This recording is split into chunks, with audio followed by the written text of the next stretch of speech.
A beast devours a human in the kingdom of Arathorn, where the Shadow Army's claws have reached. This legion of darkness terrifies even the bravest knights of the Sacred Order, but something worse lurks here. Stick with me. We are about to meet the most terrifying ruler in this dark fantasy world. The man ruling this chaos is Lord Lucius Mordred, the silent emperor observing the destruction of his world. But inside, he is panicking. What is happening? What do I do? He asks himself in total shock. He only turned on his computer to test a new game. How did he end up here? He catches his reflection. This body? Then he realizes the name, Lucius Mordred, the game's ultimate villain. The game was Captives of the Shadow Lord, where you play the villain and kidnap noble heroines. You capture the holy women of the church, dwarf princesses, and dark elves to unlock secret videos.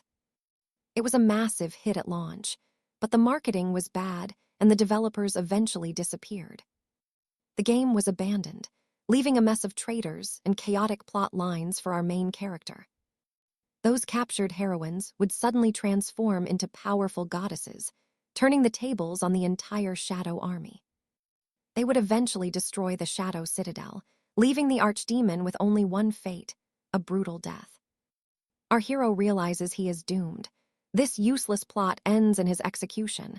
He whines to stay calm. Now watch this part closely, because he is about to try and change his entire destiny. He has to fix this. To survive, he must renounce his lust and live a life of purity. Suddenly, a goblin interrupts. "Lord Lucius, please come to the hall. We have captured a very important prisoner." Well, that was fast. Lucius keeps his cold mask on, ordering the guard to lead the way. He is so lost he asks for directions, but the goblin points out he is heading to the kitchen. Meanwhile, deep in the dungeons of the Shadow Castle, a woman is screaming, "Monsters, I will never yield." Back at the cathedral, a religious ceremony was happening as nuns prayed for the safety of their jewel. They never imagined the jewel of the church would put her life on the line like this. The saint, Lady Pauline, let herself be captured just to infiltrate the enemy's stronghold and save her people. She is determined to recover the stolen golden scepter of Saint Julian, no matter what happens to her. She taunts the monsters as they approach, telling the demons to hurry up and do their absolute worst. Suddenly, a woman appears. Ah, the golden jewel of the church. The guards immediately kneel in her presence. They call her Lady Freya. The archdemon's assistant smirks, noting how the saint shines even in a cage. Now pay attention, because the saint is about to insult the dark elf standing before her. "You filthy demoness," Pauline shouts, but she swallows hard when Freya draws a whip and moves closer. Freya loves the spirit. She hopes Pauline stays this brave once the real torture finally begins today. But Freya is not the one Pauline needs to worry about. There is someone much more powerful here. She is taking her to the true master of the Shadow Army, the Imperial Majesty himself, right now. With a flash of magic, they teleport before massive doors. "Is the archdemon behind there?" Pauline asks. She expects a giant, hideous monster, the typical king of the demons from all the storybooks. Even if he is 10 feet tall, she tells herself she is not afraid of some oversized beast. The doors groan open. Inside, our Lord Lucius is waiting with a calm and surprisingly handsome smile. Freya bows. "Lord Lucius, the Saint Pauline is here." The girl is stunned. This is the white beast. He looks nothing like the legends. Why is he so different? And why is he so incredibly handsome? "Snap out of it, Pauline." She curses herself. This has to be a demonic illusion to trick her. She stands there huffing, trying to stay calm. Lucius watches her, wondering if she is judging him. He recognizes her as the Jewel of the Order, a key masterpiece from the original game's design. But he remembers the truth. She is no bunny. She is the most dangerous character in the game. If she gets corrupted, she turns into a 6-winged angel that wipes out every demon in existence. Lucius gives a nervous laugh, trying to stay composed. Then, Pauline suddenly screams at him to stop. "You and I are going to want to see her freak out over these strange potions and tattoos. Stick with me, because you and I are about to see a saintess lose her mind in the dark palace." King Lucius smirks, telling the saintess her fears are baseless and she needs to just calm down. Lady Freya asks if he needs help, excitedly mentioning a contact who specializes in some very dark arts. We are talking mind control and illicit potions, but Lucius shuts her down before she goes too far. He wants none of it. Paula is stunned, wondering why on earth he would turn down such absolute power. Does he plan to use those potions on her? Lucius is baffled, while she screams that she will never submit. She cries that she cannot serve the heavens with a defiled soul. The High Lord just sighs, "No." Freya snaps. She draws her whip, calling the girl insolent for causing a scene before their glorious king. Paula cowers as the whip cracks, but suddenly Lucius catches it midair, leaving everyone in the room stunned. He orders Freya to stand down. Paula is lost, stammering about the king's strange show of mercy. Lucius worries if he is being too obvious. Will they suspect their king is actually taking the side of his enemy? Meanwhile, Freya is spiraling. Lucius is her entire world, and she could not bear the thought of him hating her. Everyone is terrified for different reasons. This is a mess. Freya is anxious, wondering if she has made a mistake. She wonders if Lucius has changed. He knows he has to interrogate her, but something feels off about it. He cannot bring himself to strike her. How do you even punish a saintess? Then, he suddenly notices her bindings and realizes there is a way. Pay attention here, because you and I are about to see him come up with a very creative plan. He tells Freya to take Paula to the guest wing. He has a very special punishment in mind for her. Paula is terrified, questioning his motives. Is this the moment the Dark King finally decides to claim his prize? Later, at the royal bathhouse, things are tense. Even Freya seems a little bothered by the current situation. Paula screams, asking if his dark ritual starts now. Freya just scoffs at the girl's wild, frantic imagination. How dare a lowly human? All right, you and I are about to witness a saint lose her mind for some serious demonic luxury right now. Lady Alara thinks she is getting a royal bath before her quarters and wonders if this is the calm before the storm. Maybe it is something worse. She knows she has to endure no matter what, even if hell itself is waiting ahead. Opening a curious door, she asks if these are her quarters and comes face to face with an absurdly luxurious royal room. She is absolutely stunned by the beauty of the chamber, finding every corner more beautiful and attractive than the last. It is all too luxurious. She wonders if the purpose of this room was designed specifically to attract her soul somehow. Calling it a childish trick, the saint vows she will never be tempted by such low-level worldly desires from the Shadow King. Now watch closely, because her holy determination is about to crumble in the funniest way possible for you and me. She starts rolling around like a child, mesmerized by how incredibly soft and massive and comfortable the bed is here. She has not slept like this since childhood. Maybe this Shadow King is not the monster that the ancient legends once claimed. He does not seem like a bad guy, but she suddenly snaps back to reality and wonders how she could think that. Was she really blinded by these luxuries? There is no way a saint would fall for something as simple as these items. That demon must have cast psychic magic. She remembers reading about how they use manipulation to break their prey through subtle temptation. You and I both know that once the Shadow King starts giving gifts, it is game over for any mortal. She imagines herself becoming his toy and begs the Shadow King to enjoy the meal while her holy mission starts to fade. The saint begins to pray, asking God to protect the spirits of people on earth from this sinister and dark demonic influence. She will not be caught. She refuses to forget her holy mission, no matter how soft these sinful blankets may feel. But surely a short nap won't hurt. She wonders if it would be okay to lie down for just a few minutes. The bed is just too comfortable. She curses the demon as the night passes and the brand new morning arrives soon. The girl slowly awakens from her pleasant sleep and panics the second she realizes that she actually slept through the night.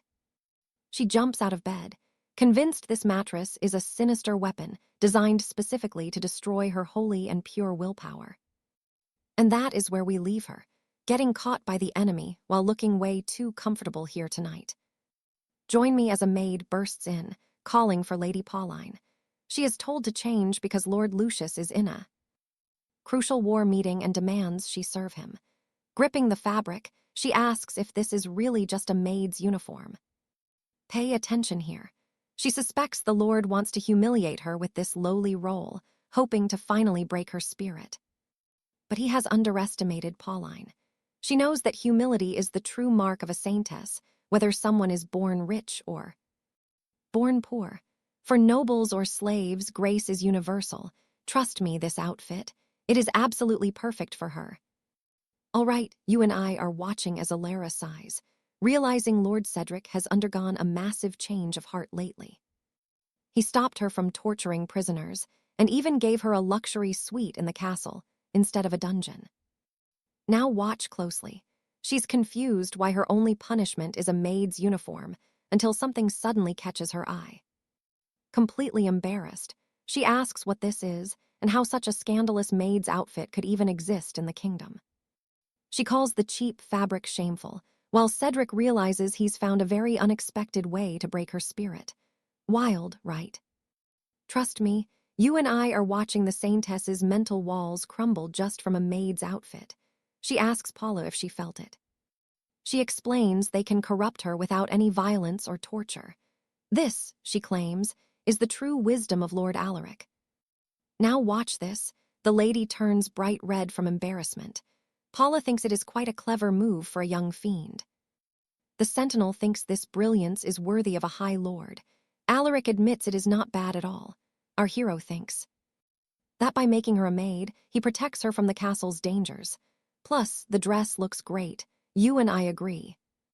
All right, you and I are watching Arthur laughing uncontrollably until a guest arrives, forcing him to act composed and ask if she is near while requesting tea, but Polly calls him a two-faced devil and tells him to stop playing. Then our hero looks serious for a second, then gets weirdly hyped up, watch closely, as she tells him that she never imagined he would have such strange tastes, so stick with me.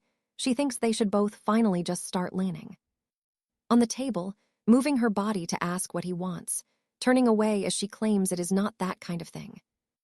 All right, you and I are starting as the door flies open, and Sir Bradley enters, apologizing for his lateness to Lord Lucius because he walks right into a rather awkward situation, leaving Lady Pauline and our hero flushed with embarrassment while the man apologizes for.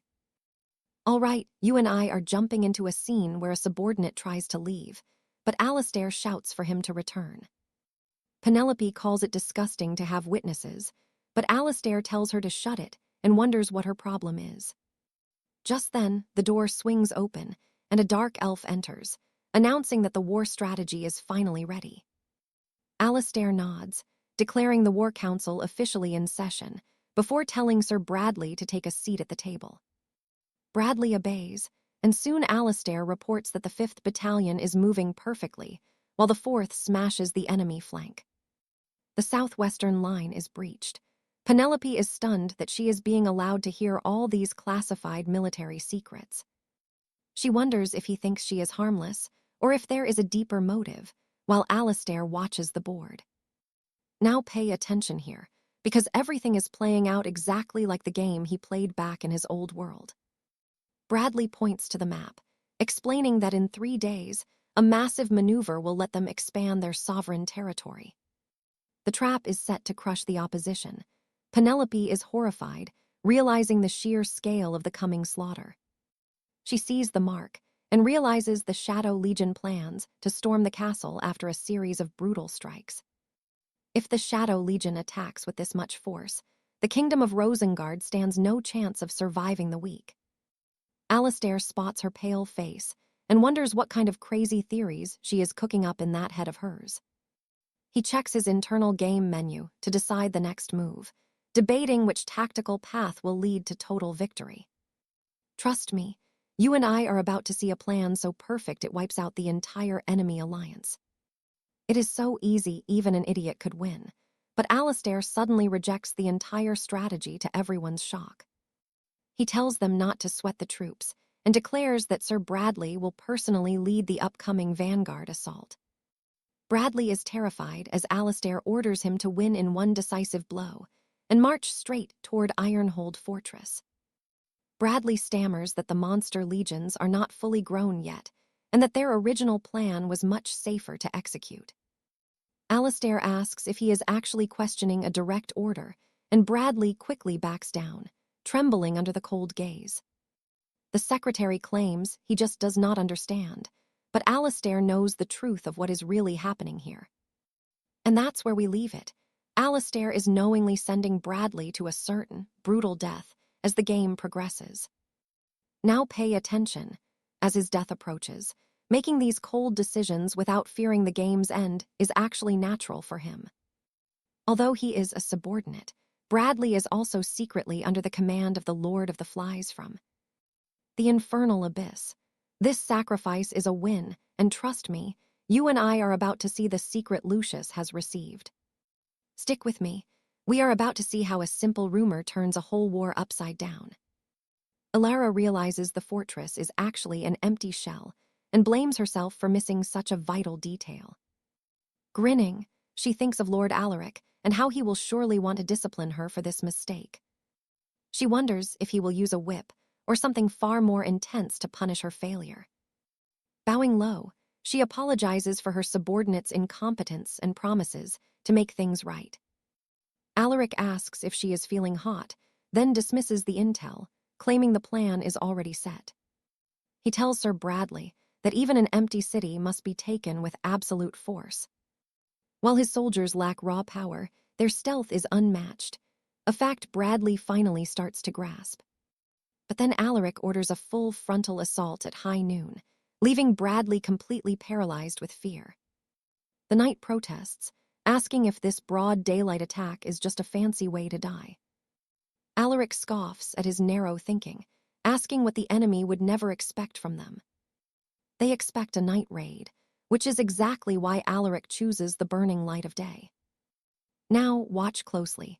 This is where Alaric decides to flip the entire script on the defenders. Suddenly, Alara slams her foot down, silencing Bradley's doubts with a single, sharp look. She declares that the sovereign's mind works on levels a mere knight could never understand. Alara vows she will not fail again and tells Alaric to leave the heavy lifting to her. She points at Lady Seraphina, mocking the captured saintess as proof of Alaric's absolute dominance. Bradley is stunned that the holy woman was broken so quickly by the Dark Lord's hand. Calling him a master manipulator, Bradley finally vows to lead the 9th Legion to victory. Alaric nods, dismissing his secretary and knight to begin the march toward the citadel. You and I both know the truth. Alaric is totally winging it and praying this bluff works. Meanwhile, Seraphina is spiraling, wondering how the Dark Lord knows the citadel is completely undefended. She is terrified that a high-ranking mole has betrayed the alliance from the inside. Irritated, she demands to know if Alaric has captured any other officers from her holy army. Alaric calmly replies that she is the only prize he has claimed so far. Seraphina finds this impossible, wondering if her own mind has been compromised. She remembers waking up in strange quarters and fears she was drugged or enchanted. Convinced she was interrogated under hypnosis, the saintess slams her hand against the table in despair. She cries out to God, believing she is a traitor who no longer deserves her holy grace. Alaric watches her blush, secretly thinking the fallen saintess looks incredibly attractive in her misery. He tells himself to stay professional and keep his impulsive thoughts locked away. Seraphina snaps at him, warning that the citadel's ancient defense systems have stood for centuries. Alaric just smiles, mentioning how the fortress has changed since the days of the dwarves. He knows the history of the walls better than those who currently hide behind them. Seraphina insists it is an unshakable bastion, but her voice wavers as Alaric leans in closer. He agrees it is a legendary fortress, but asks what happens when the fight takes flight. If his aerial units strike during the day, they would be sitting ducks for the citadel's cannons. Seraphina sees the madness in his eyes, and wonders if he is actually enjoying this gamble. She tries to find a weakness in his plan, desperate to stop his march of conquest. She tells him his arrogance will be his downfall once he meets the Alliance's true might. The Dwarven allies will use every ounce of their power to crush the Dark Lord's forces. Alaric's grin only widens as he confirms every word she says is absolutely correct. He asks if she is talking about the legendary alchemical cannons that can level entire mountains. As he laughs maniacally at the thought of the coming destruction, Seraphina starts to tremble. And that is where we leave it. Why is Alaric so happy about facing certain death? All right, stick with me. She is stunned he isn't worried about the Iron Citadel after she shared her secret. Just like a backfiring alchemic cannon, our hero gets too hyped and starts choking on his own excitement. Meanwhile, at the front lines, the generals are buzzing. Has Lord Alaric really rejected every single one of their current plans? Baron Drax confirms it. This is the Lord's personal strategy, and he has ordered a full-scale direct assault immediately. The Ironhorn Beastman says humans are terrifying for using tactics like the empty city to lure them into a trap. The Lord has given them a vital mission, but the secretary skeptically asks if the beast truly understands the weight. Smiling, the Ironhorn admits he is just impressed, but Drax realizes the creature does not understand the plan at all. Drax knows 10 beastmen do not share a single brain, so why suggest attacking the Iron Citadel first, then yielding? He asks if the Ironhorn was the one who suggested those earlier strategies, but the creature just laughs it off. The beast scoffs, asking if he means that specific plan. Of course not, because as we all know, his kind. The Ironhorns hate using their brains. He explains the plan came from a human captive they are using as a tool. Apparently, he was a human general, but the beast thought the plan was stupid and was going to kill him. The secretary tells him to wait. There are things she needs to hear from this captive human immediately because she knows the plan is flawed. A daylight invasion is madness, unless her dark suspicions about the Lord are actually true. Now pay attention, because Alaric might be purging his own ranks.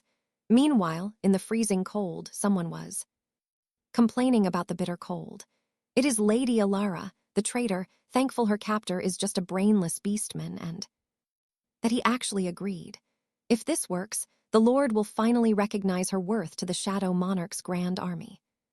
She has no doubt she will become someone legendary. Suddenly, a figure appears, telling her not to think dark thoughts. Don't get ahead of yourself, human.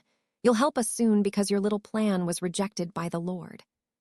Instead, he has ordered a frontal assault on the Citadel in 3 days.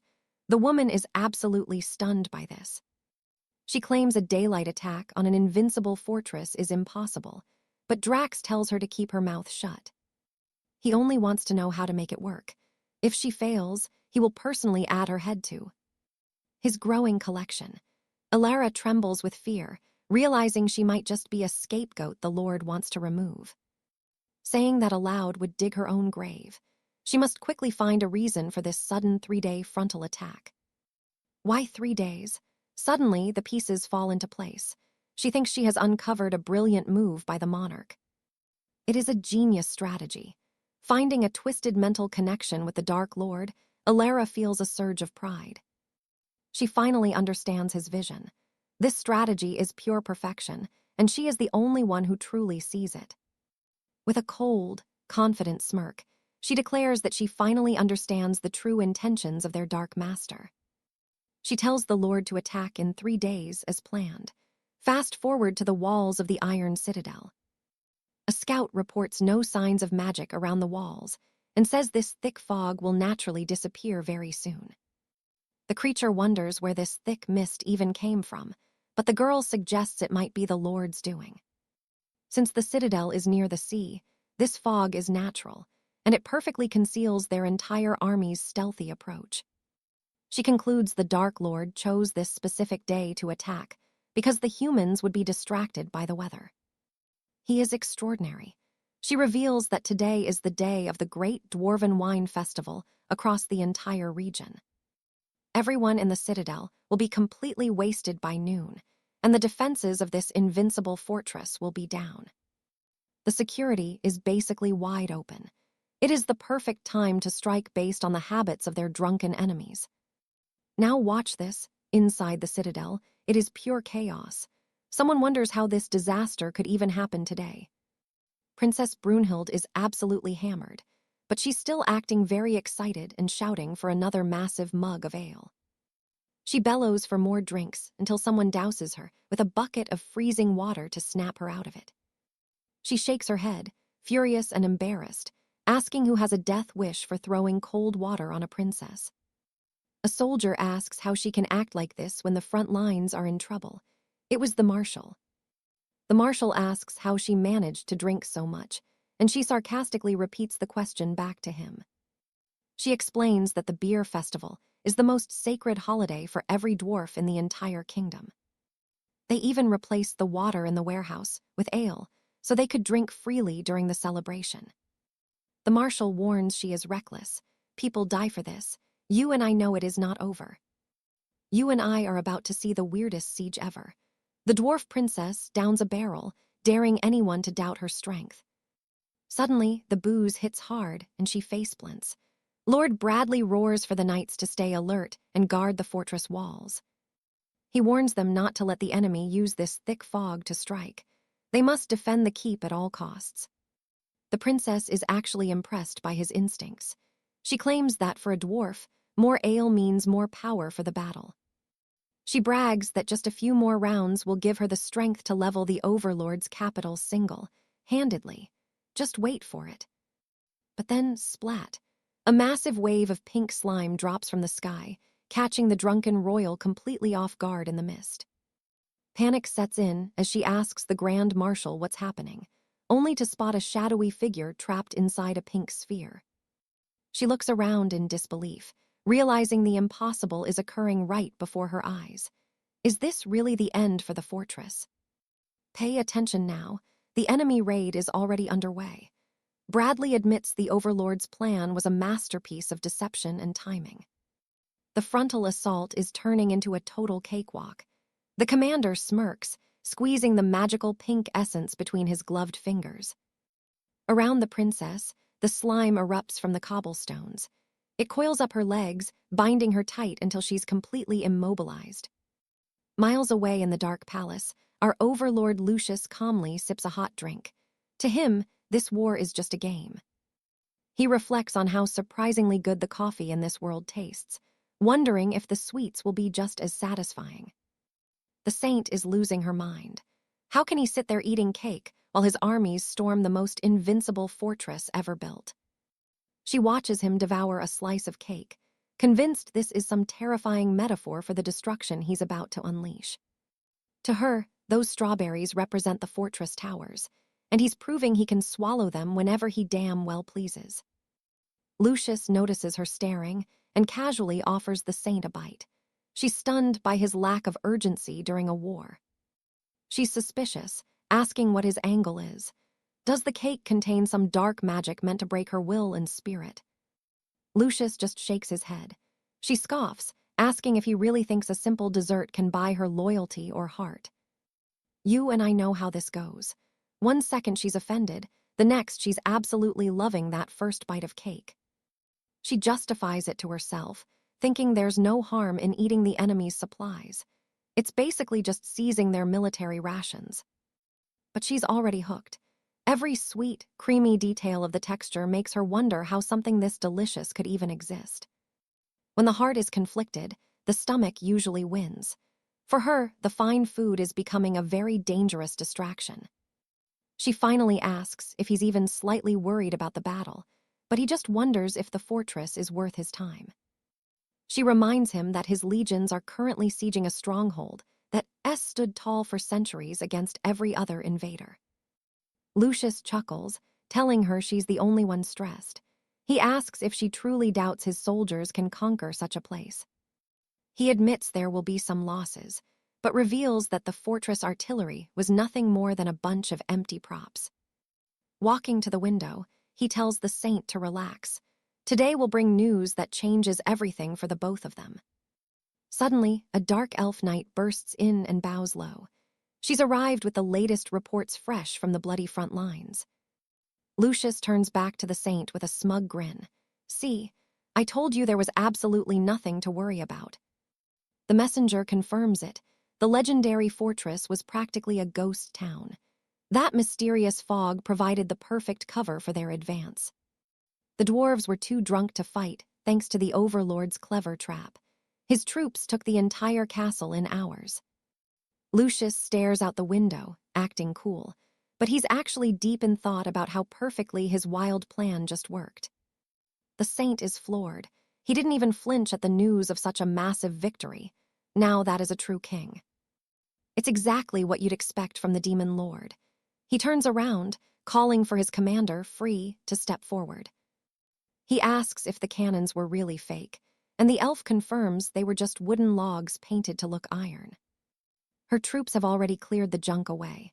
Since the dwarves couldn't fire a single shot, the occupation was easy. Lucius is internally screaming. What on earth? A fog? A wine festival? This wasn't the report he was actually hoping to hear. The elf continues, saying Bradley is bringing even more good news as the army's morale reaches an all-time high today. They're already pushing deeper into enemy territory. The saint realizes it hasn't even been 2 weeks, yet the war is almost over. There's no doubt they've already seized half of the Great Plains. The scale of this defeat leaves her absolutely speechless and trembling. Lucius is panicking too. This is going way better than the original story he remembered. The plot is spinning out of control. Taking these plains is a key step to turning the saint into a literal goddess. He's accidentally accelerating the entire world's fate. He curses under his breath while sipping his coffee, trying to stop his hands from shaking. He needs to stay calm now. "Trust me, you and I are just as curious as the elf. Is that really just coffee or something much darker? Stick with me. You and I are about to see just how terrifyingly brilliant this dread sovereign actually is." Sipping coffee amidst this chaos shows just how little he values these trivial and insignificant border skirmishes. He gazes out the window, signaling that a momentary win means nothing compared to the grand future. She knows he has entrusted her with the full weight of both military and civil leadership. Feeling ashamed, she regrets losing her composure over a minor victory as the commander of the Legion. The elf bows, murmuring her understanding, but secretly fears this path is leading them toward total disaster. She must act before this situation stays this way. Our hero claims he understands the gravity. He notes the hard work of Sir Bradley and Ironhorn, then orders a message for the secretary. Retreat. The command leaves everyone stunned. Later, a familiar delivers the shocking word to the front lines. Abandon all our hard-won lands. He asks if this is a joke, but the familiar insists the order is serious. Ironhorn is baffled, but an irritated Bradley snaps that their victory is being thrown away. If they do not strike now, it was all for nothing. The familiar simply nods and leaves. Bradley orders the men to assemble, threatening to handle anyone who dares to resist the sovereign's command. That tiny creature flies off happily, leaving Bradley wondering if it even heard a single word he said. Now pay attention here, because this is where the total and blind devotion of his generals really starts to show. Ironhorn believes there is a hidden reason for this order, urging the human to analyze her sovereign's true intentions. She confirms it awkwardly, while secretly wondering if she truly belongs on the side of the Dread King. It makes no sense to abort this winning attack unless he is planning something much bigger than they realize. Suddenly, a realization hits her. She believes she finally sees the genius behind the sovereign's complex plan. His wisdom feels like a divine current pouring into her mind, and she is honored by the blessing. She calls it a tactical sacrifice from a complex game. Bradley and Ironhorn are left utterly confused. You and I can see the gears turning as she reveals the shocking truth hidden deep within that map. Capturing the fort changed everything. Charging forward now would leave their flanks exposed to the Great Alliance. That location is the heart of Alliance territory. Guarding it with a small force is a massive risk. To hold the fort, they would need a garrison pulling vital support away from the other fronts. even if they occupy the plains. Does His Grace really want to waste men on those useless ruins? Bradley realizes the truth. He will not question his master and immediately prepares the legion for retreat. The girl asks about the special gift she intended to send to the sovereign's dark castle. The man confirms the tribute is ready and should be arriving at the Dread Lord's throne room. The elf reports that Bradley is pulling back. Our hero Lucius feels a massive wave of pure relief. Thank the heavens that worked. Lucius barely avoided a direct clash with a powerful saint's holy wrath. But then, the elf mentions one last surprise. Our hero's heart sinks as he hears those words. Our hero curses internally as a trembling foot appears. Surprise, the elf has brought along a special gift. The elf presents her gift alongside the victory reports. Our hero stares in absolute and speechless horror. This woman is the gift. It is Lady Priscilla, the princess of the dwarven realm herself. She is a walking trap. If she dies, she becomes a goddess that obliterates the entire dark city. She was not supposed to appear until much later in the story. This entire situation is going very, very poorly for us. The elf suggests they interrogate the princess to squeeze every ounce of intel from her stubborn mind. She has wanted to break this fiery dwarf for years. Polly watches, her heart breaking.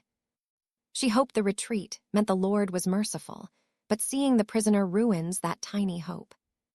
Seeing the princess there, she realizes it was no trick. Unable to hold back, she begins to cry. Polly fears for the princess's fate at the hands of the elf, the Lord's most cold-blooded and merciless inquisitor. But suddenly, our hero shouts for them to wait. He has to stop this before everything explodes. He announces that he will personally handle the interrogation of the princess, shocking everyone in the room. And so we leave it here. He will question her personally, proving to you and I that even a dread lord has his secrets. All right, you and I are about to witness the moment. A top spy makes a truly fatal mistake. In her mind, she sees the king sneering that a literal pig could do her job better than she did. Our hero tells Lady Freya that she is dismissed for now, but she just stands there, shaking like a leaf.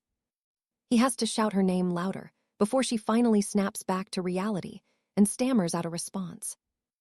Devastated, the elf noble slinks away while our main character watches, having absolutely no idea what just happened. Much later, in the royal guest chambers, the captured princess realizes she is locked down by anti-magic bindings. The ropes are punishingly tight, and the more she struggles to break free, the harder they constrict her. She curses her luck. They never used their artillery because of that surprise demon raid during the wine festival. If she had not been so hammered that day, she might have actually stood a chance instead of being this. Suddenly, a voice from the hallway barks out, asking if she is finally awake and listening. Guards are gossiping outside about the king's genius plan to seize the fortress and whether a traitor helped. She knows the saint, Lady Pauline, would never betray the alliance, so how could she have been caught? A guard announces the great demon king, and the princess wonders if the monster is truly that terrifying. Watch closely. She looks up and sees Lady Pauline standing right next to the enemy. Absolute shocker, right? Finally, our hero reaches down and pulls the silk gag from the young girl's mouth. The princess instantly starts screaming, demanding to know where her sacred robes went and if she really sold out. The king calmly explains he wants to talk, mocking whether dwarves even know how to use their tongues. She keeps ranting, asking if the girl gave up firearm secrets or the blueprints for their experimental heavy artillery. As she wails in despair, the king is just confused about who forced her into that ridiculous tavern outfit. Through her tears, she insists that no matter what, her noble dwarven mind would never truly submit to him. Then she pauses and asks what that incredible smell coming from the wine glass is. The girl asks if he is serious. Everyone knows dwarves care way more about fine ale than smithing swords. You and I know how obsessed dwarves are with brewing, and this specific vintage is like nothing else. She explains that brewing is an art form as complex as forging armor, especially this unique new blend. She assumed this dark, Rich beer was some kind of forbidden demon magic from the Shadow Lands. Our hero just shrugs and says it is all about using the right local ingredients. He offers her a glass, knowing she will not forge weapons unless she is fed and watered like royalty.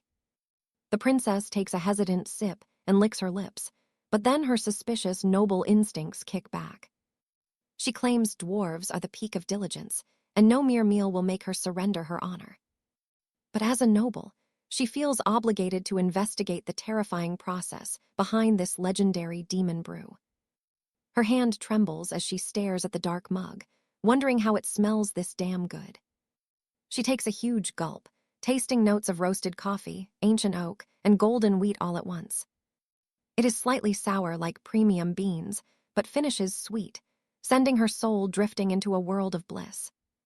While she is lost in the flavor, our hero just watches her with a smug smile. He knows he has won. The trap has been sprung perfectly. She stammers that this is not just beer, asking if he thinks a high-born dwarf would ever praise him.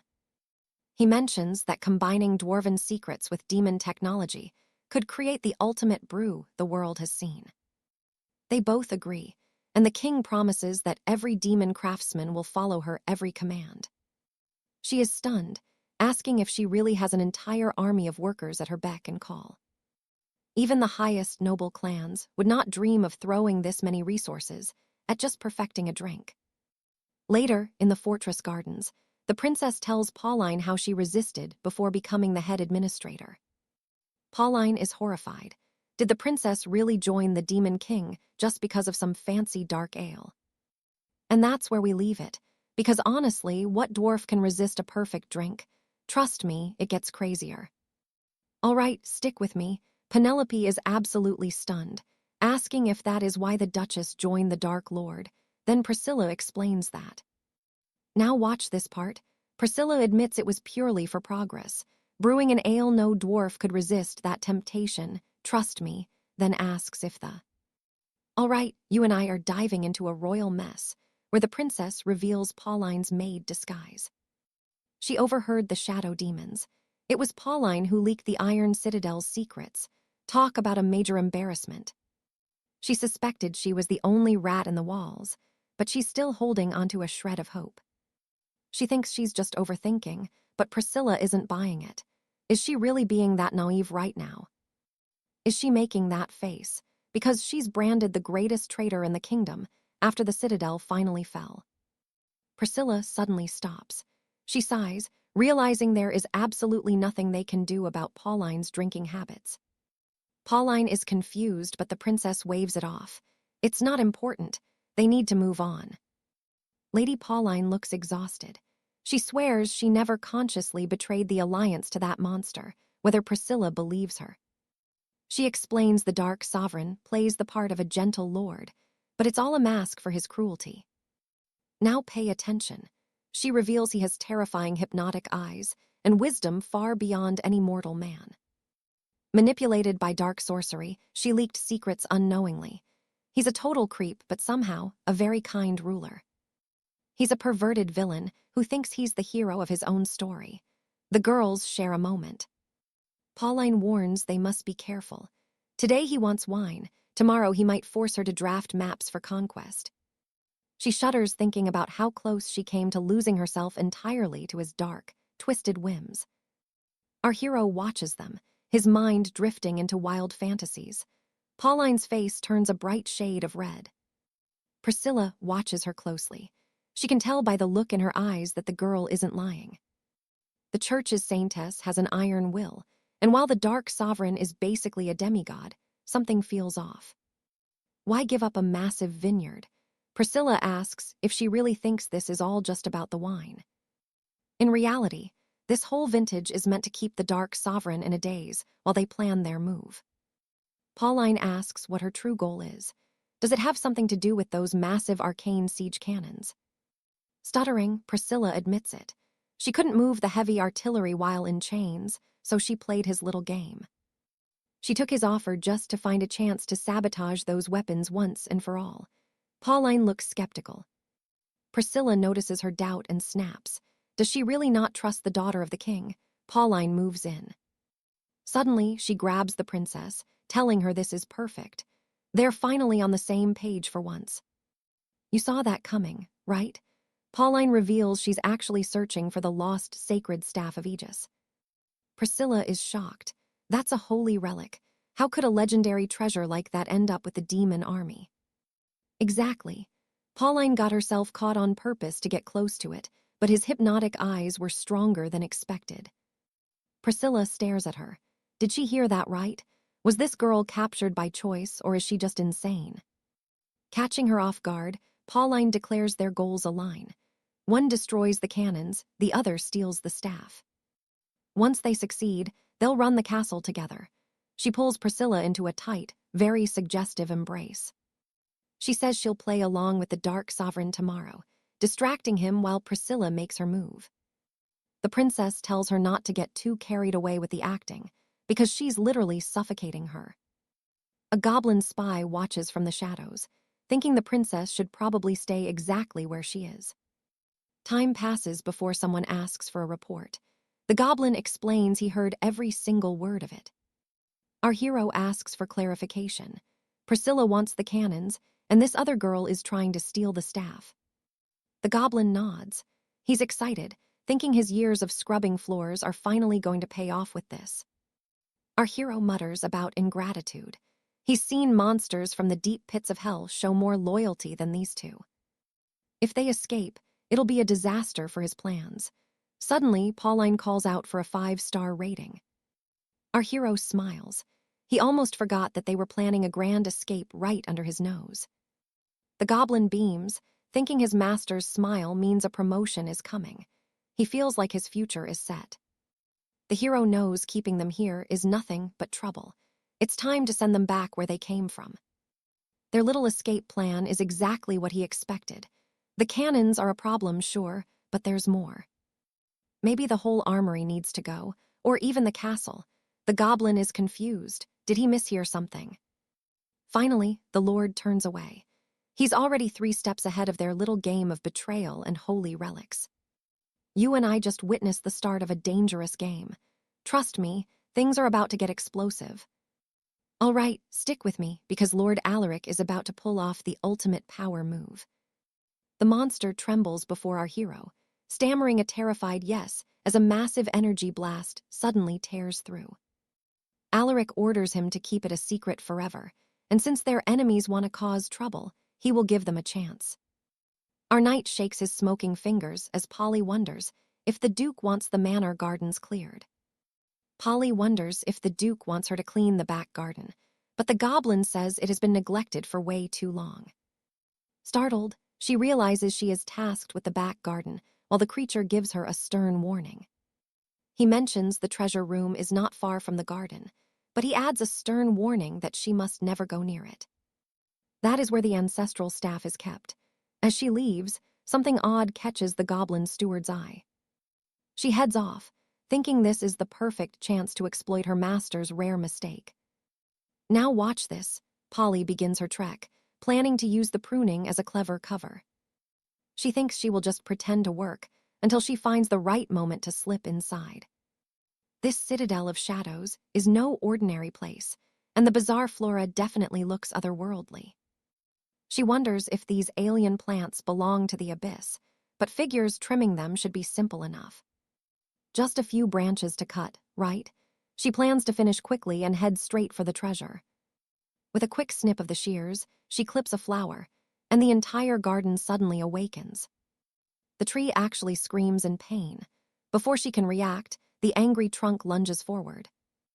Massive vines trap her, lifting her high into the air as she desperately screams to be released. The tree finally obeys and drops her instantly, sending her plummeting straight toward the hard ground with a terrifying scream. She hits the ground flat on her back, spotting some strange fruit hanging nearby as she groans. Suspicious, she watches a piece of fruit begin to vibrate, and then it explodes right in her face. Exploding unifruits. This dark kingdom is exactly as dangerous as the legends say. These monstrous plants are repulsive, and now she realizes the acidic juice is actually eating through her clothes.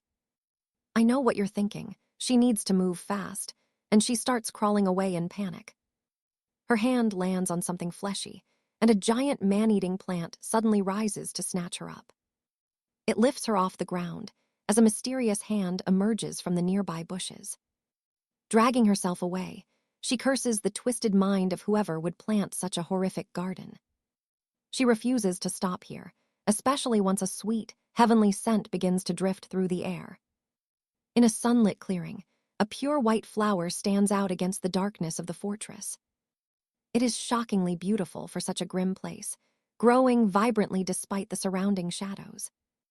Feeling a sudden kinship with the lonely flower, she clasps her hands together and begins to pray. She feels just as trapped as the blossom until a familiar voice suddenly calls out her name. Looking up, she sees His Eminence the High Priest and wonders if he was captured as well. He tells her to be calm, smiling as he announces that their long nightmare is finally over. Suddenly, they are floating high above the forest, looking down at the ruins of the dark encampment. Why is it so empty and broken? The high priest explains that the holy army has arrived. He points to the heavens where legions of angels appear, flying in a majestic, glowing formation. Their sacred forces have crushed the dark legions and successfully conquered the Shadow Lord's fortress. Shocked, she asks if her people were really there, and he praises her for her endurance. They know she is strong and would never betray them, and now they have finally managed to capture the great Shadow King alive. Polly is stunned as they suddenly appear in the city square where the king is held captive. The high priest prepares for the final judgment, a sight that most people would find absolutely terrifying. Frightened, she looks at the white beast and asks if they truly managed to take him alive. He confirms it was all thanks to her infiltration work, making her a true hero of the light. Handing her a whip, the man says she will be the one to do it, as she would certainly enjoy the punishment more than he would. Trust me, you and I did not see that smile coming, and Polly begins the brutal whipping. Let's dive into this nightmare where a beast screams in pain. Watch closely as someone begs for mercy, saying that no one will enjoy seeing. This gruesome scene. Trust me, you and I aren't ready for this scandalous lady with a leather glove and whip ordering him about. All right, you and I are watching him scream while Lady Beatrice whips him, laughing that he can scream all he wants since no one in the kingdom will save him. Let's dive in. She demands he scream for her to excite her more, while Alistair realizes giving her a chance was a mistake. Alara explains she touched a mystic illusion flower, sending her into a deep dream based on her secret desires.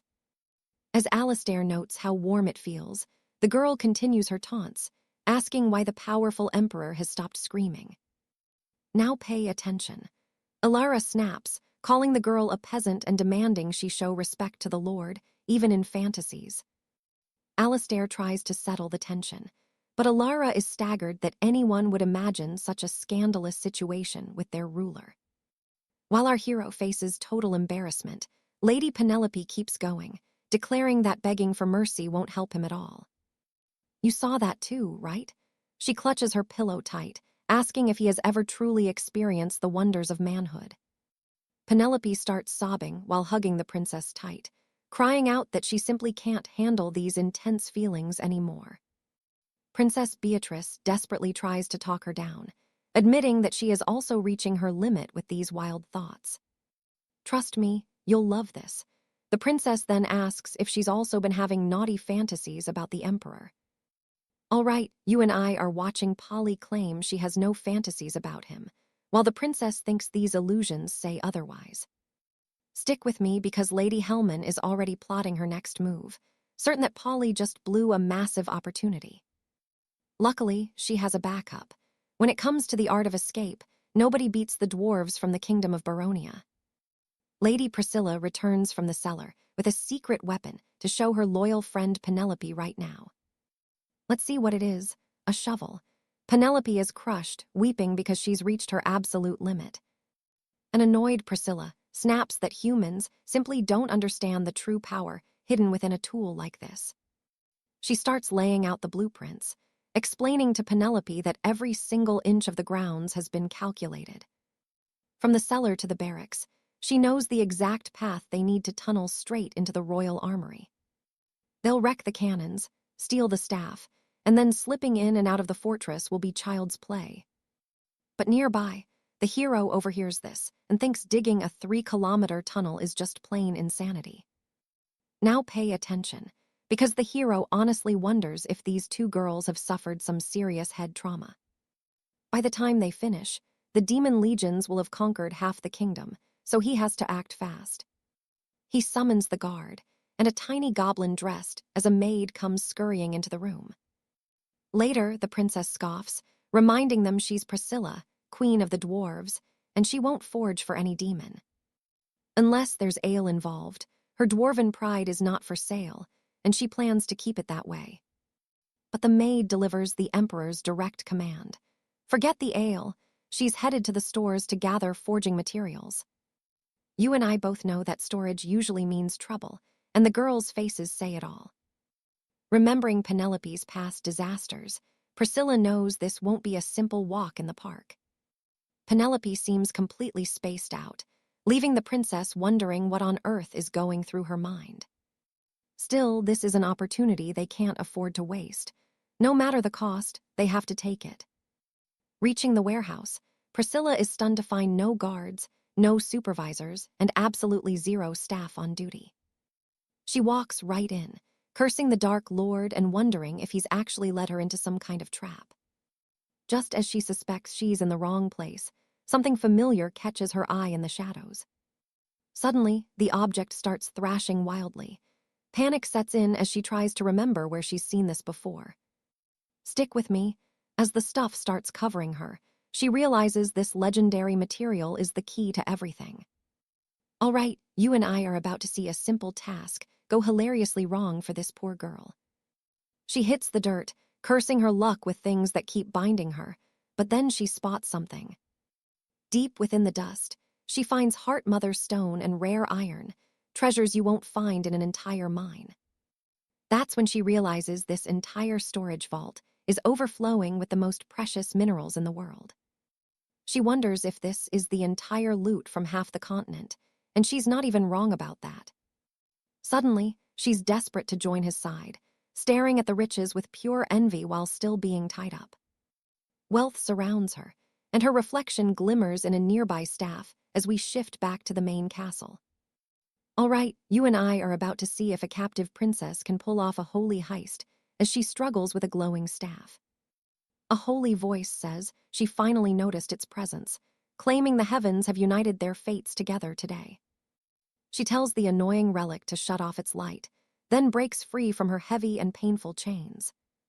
Observing the weapon, she wonders if this truly is the legendary staff used by the most holy figures of old.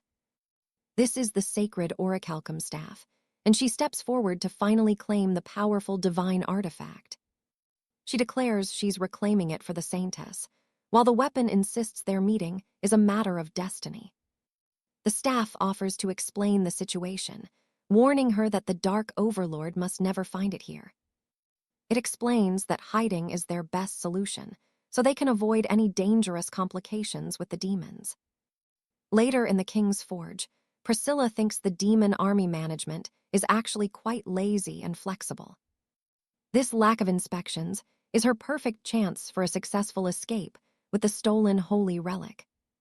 She tells the staff it must stay hidden for now according to the Dark King's forging arrangements.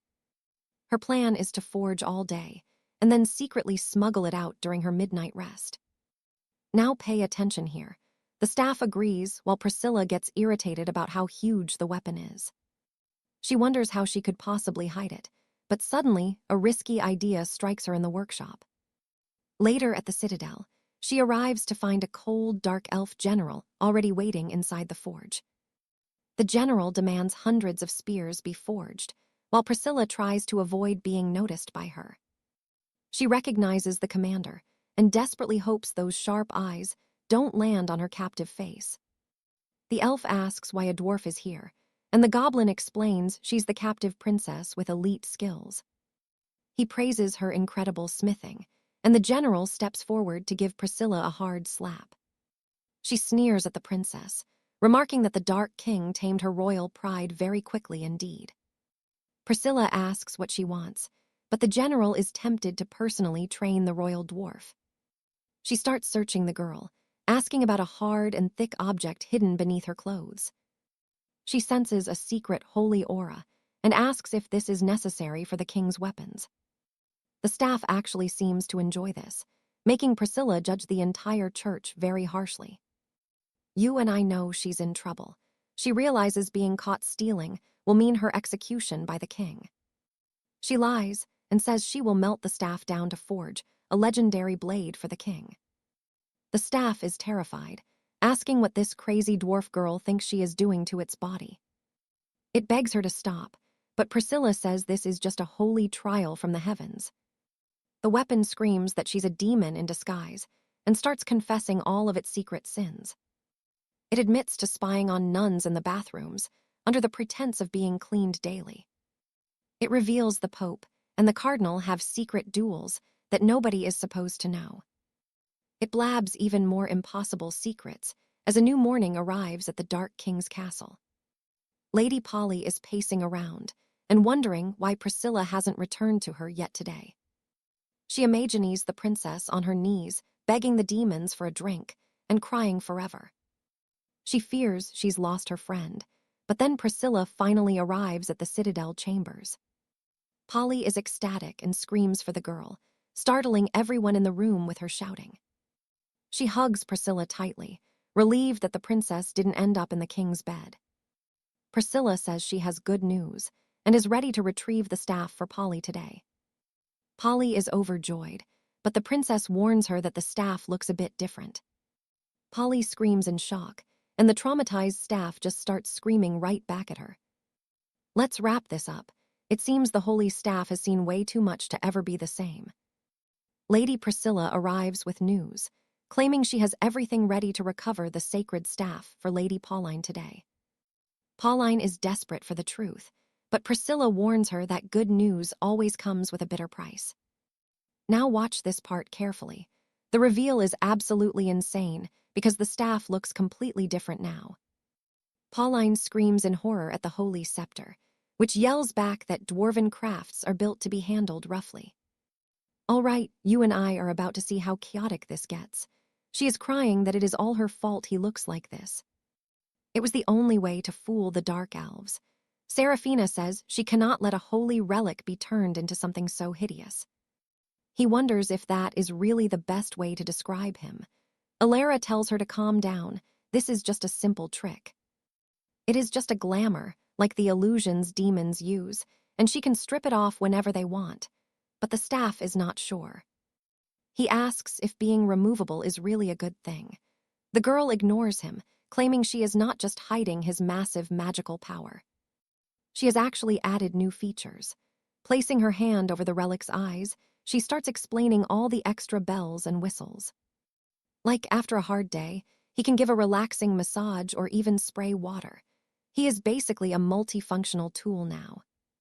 She activates it, and the staff starts humming with energy. Finally, he transforms into a basic digging shovel.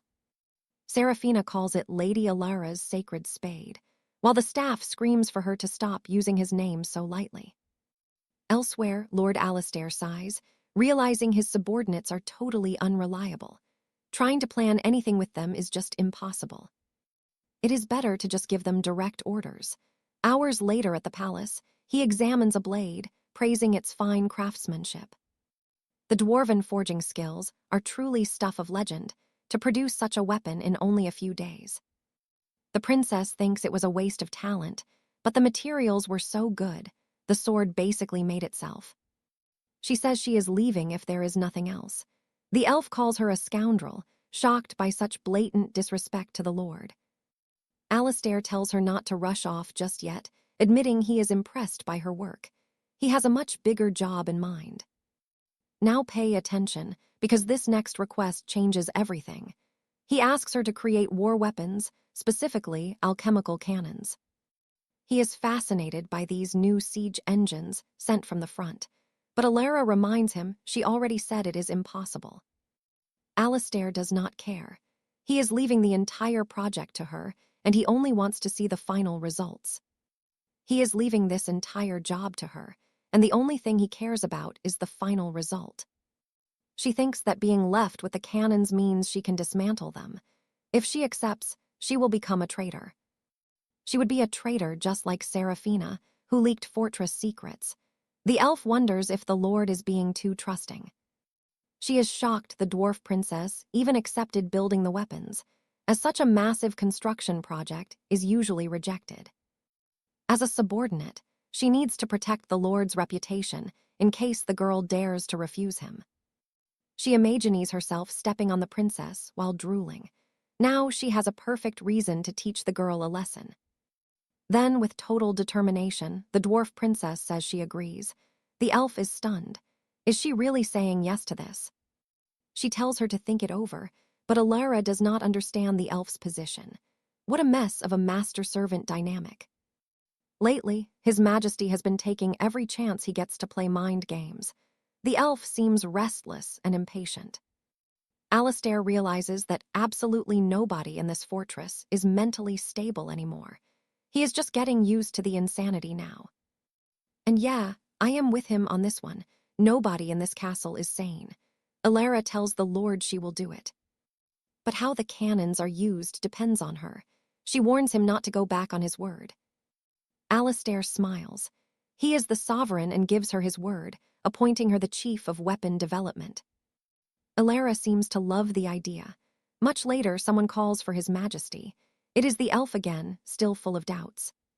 She warns him that the dwarf cannot be trusted. Even if she said yes, she could be planning to sabotage the army. Alistair asks if she thinks he is being too reckless. She would not dare say that, but the concern is obvious. He explains that he must trust those he employs and wait for results. He is confident Alara will not let him down. Secretly, he loves the drama. Conspiracies and obstacles make things interesting. Plus, it makes monitoring her much easier. He decides to assign an assistant from the demon army to watch over her. A general brings him a list of candidates. She presents a list of elite military talents who are specifically involved in the project. She highlights Kalashnikov for his schematics. Then there is Einstein, who designed a city-destroying super weapon. Finally, Sir Maxim, a doctor-turned-weapon developer. Our hero is shocked. Why do these names sound so familiar? He clutches his head and tosses the papers aside. She highlights the genius of Kalashnikov for deciphering complex schematics, and Einstein for designing a super weapon capable of wiping out entire cities. Then there is Sir Maxim, a doctor-turned-weapon developer. Our hero is shocked. Why do these names sound so familiar? He clutches his head and tosses the papers aside. The elf asks if they are unreliable, but he knows they are actually too reliable. There is absolutely no precedent for these weapons in history, and with these legends on the team, things will escalate fast. Trust me, you and I just witnessed a legend. All right, let's dive into this. Our hero rejects the others and asks about a specific outcast named Alara. She is a dropout from the Royal War College. Commander Freya confirms she left in a hurry. Apparently, she spent all day lounging around and refused to work. Now, she is facing total expulsion. Lucius is intrigued by this slacker. Looking at her file, he starts to see a hidden talent. Suddenly, he slams his hand on the table. He is excited because he has finally found his person. He orders the commander to bring him this girl. Later at the keep, she stutters a greeting. Adjusting her glasses with trembling hands, she fails to address the sovereign correctly, stuttering over her words. Panicking, she messes up her own name. She is terrified that she has already failed her audience. Now watch this. Lucius realizes this clumsy mess is exactly what he needs. She corrects her name. While bowing, she accidentally headbutts him. Lucius is left stunned by the impact while she starts to panic. The girl nearly has a total meltdown. Realizing her mistake, she quickly stands up to apologize. But then she smacks his chin. Freya is furious that she dared to touch the sovereign in her presence. She orders the girl to follow her for military punishment. The poor girl is absolutely terrified now. In her mind, she imagines the worst. She sees a brutal scene of lashes and public execution. She imagines 500 lashes before being hung for 3 days. Her anxiety is hitting the roof. With a runny nose, she panics, but Lucius tells the elf there is no need for any punishment. Freya is stunned.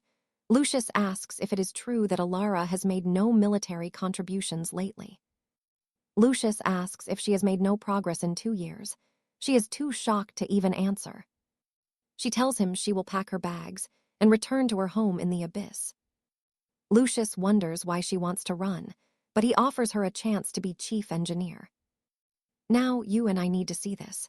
Freya scoffs, wondering why she would get such a role. She should have been fired long ago, but unexpectedly, the girl actually refuses the job offer. The sovereign is surprised. She explains she hates war and will never build anything that kills. Freya snaps. She brandishes her whip, ready to punish the girl for her offensive pacifist words. How could she dare speak such treasonous words? But Lucius stops the elf and lets her continue her story. Alara explains she hates taking lives. She wants all races to finally live in peace together. She trembles as she asks why everyone can't just talk. Her vision of the world is pure. Through her tears, she says there must be a peaceful way. Lucius finds her mindset very rare. Pure thoughts like hers are rare among those obsessed with purity. Lucius is incredibly satisfied with her. A destructive dwarf and a pacifist. With them together, they will definitely bring down the Shadow Keep. He says her ideas are strange, but that limitless imagination is exactly what his new team needs. She asks if he truly understands her. Our hero claims he is also a fellow pacifist. Freya is horrified. She knows he is the most legendary war demon in all of history. His goal is to become the Dark Sovereign. He explains he uses war to end all wars. It sounds confusing, but after many battles, he reached a conclusion. To kill is to save lives. The girl is blinded by his aura. She questions the idea, wondering if killing really can equal saving. She admits she has no proper training or knowledge. She is worried she will fail the sovereign. Lucius tells her it doesn't matter. He thinks the rigid academies are just outdated and useless. He believes her lack of formal training makes her the perfect candidate for his secret plan. He trusts that Alara will create extraordinary weapons that maintain this concept of killing to save. She grasps his hand. She tells him she finally understands His Majesty's grand vision for peace. Much later, she is lying in a fancy bed.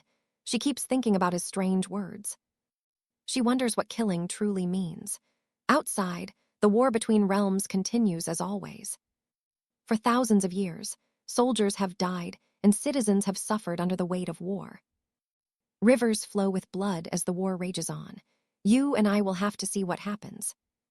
All right, you and I are about to see how a twisted king turns the world's most innocent girl into his ultimate weapon.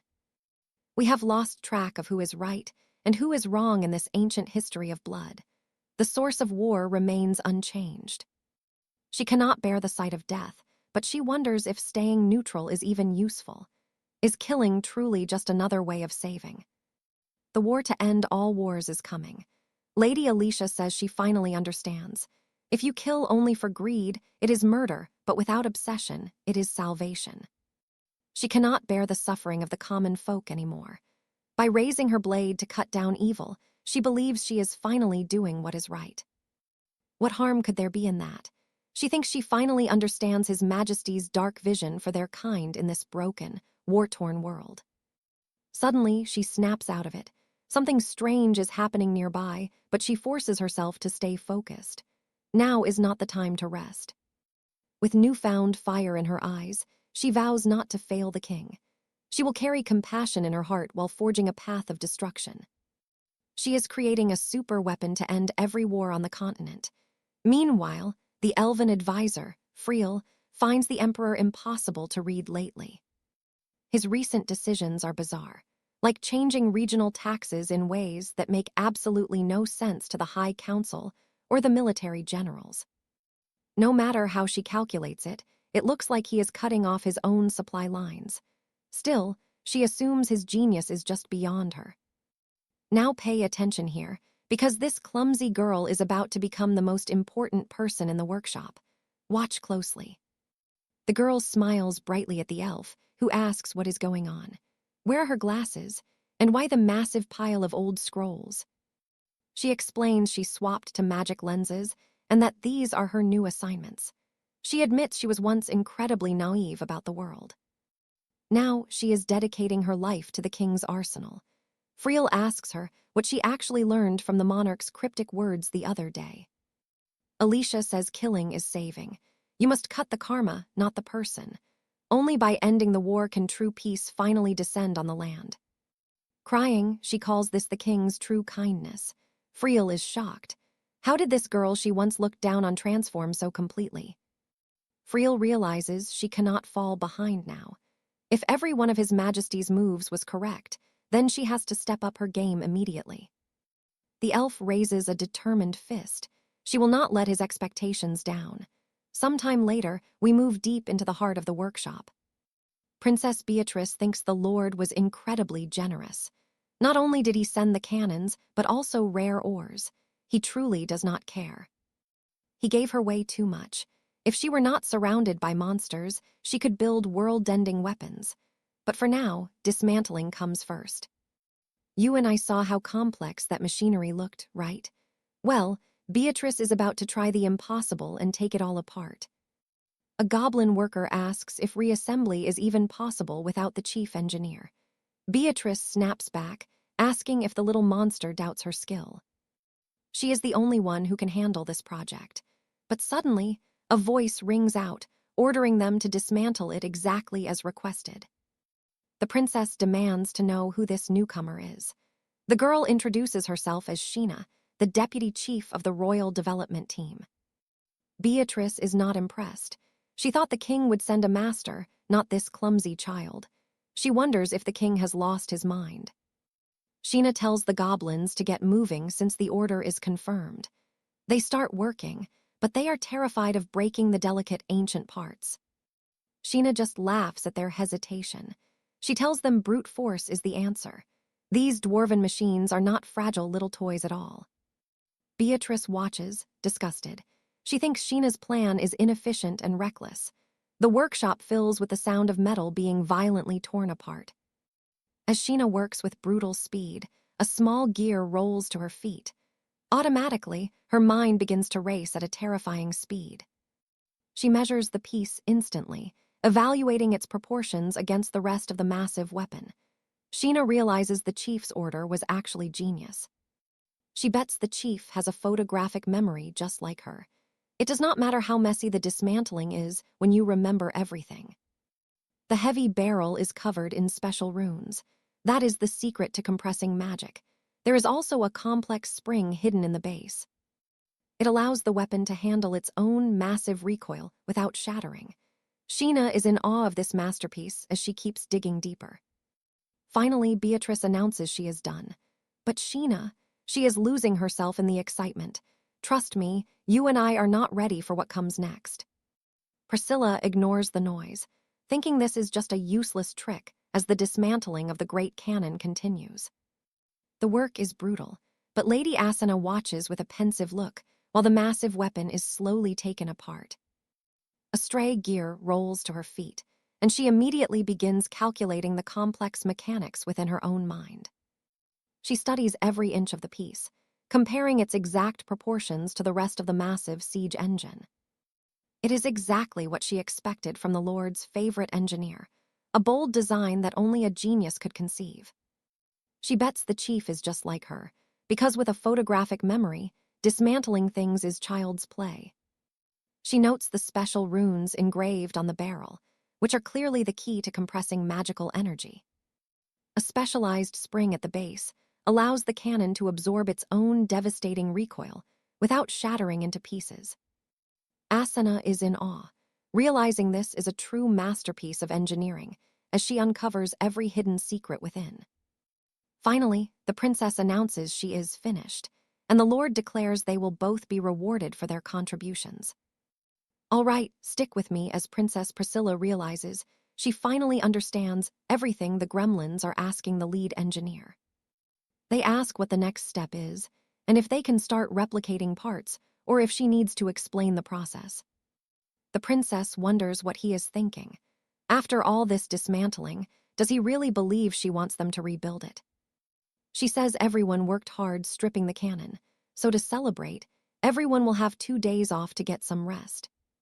The smith questions the girl's sudden shift, while she snaps back, asking what exactly is wrong with her preparation strategy. She explains that the next phase demands absolute perfection, so how could they possibly proceed without giving the team a break? Internally, she is almost convincing herself that this is just a safety measure to ensure they stop researching that royal junk. She adds that she needs to plan the next phase and must discuss weapon development with her deputy chief right away. Since they can use the king's army as a foundation, they must develop something far more powerful for the High Lord. With her eyes shining, Ashen says she agrees completely and was impressed by the bold decision to dismantle the project.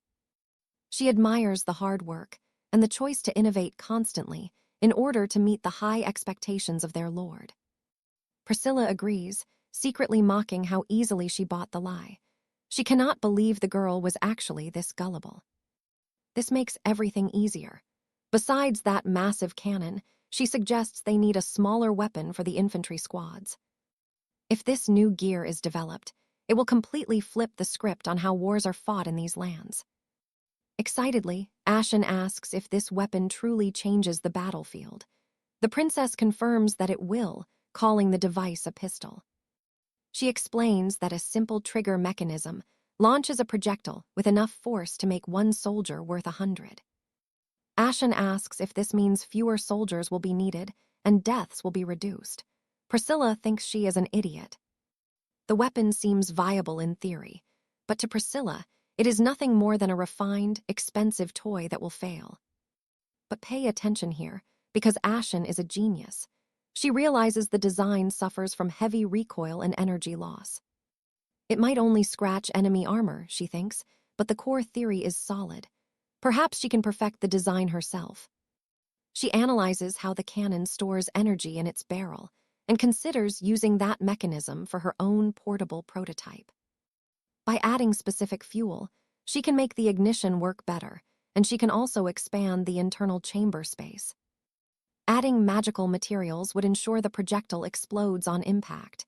The theory is good, but she needs a simulation. Admiring her finished work, she believes it is the closest thing to the chief's design, but even better than imagined. Gripping the weapon with excitement, she pulls the trigger.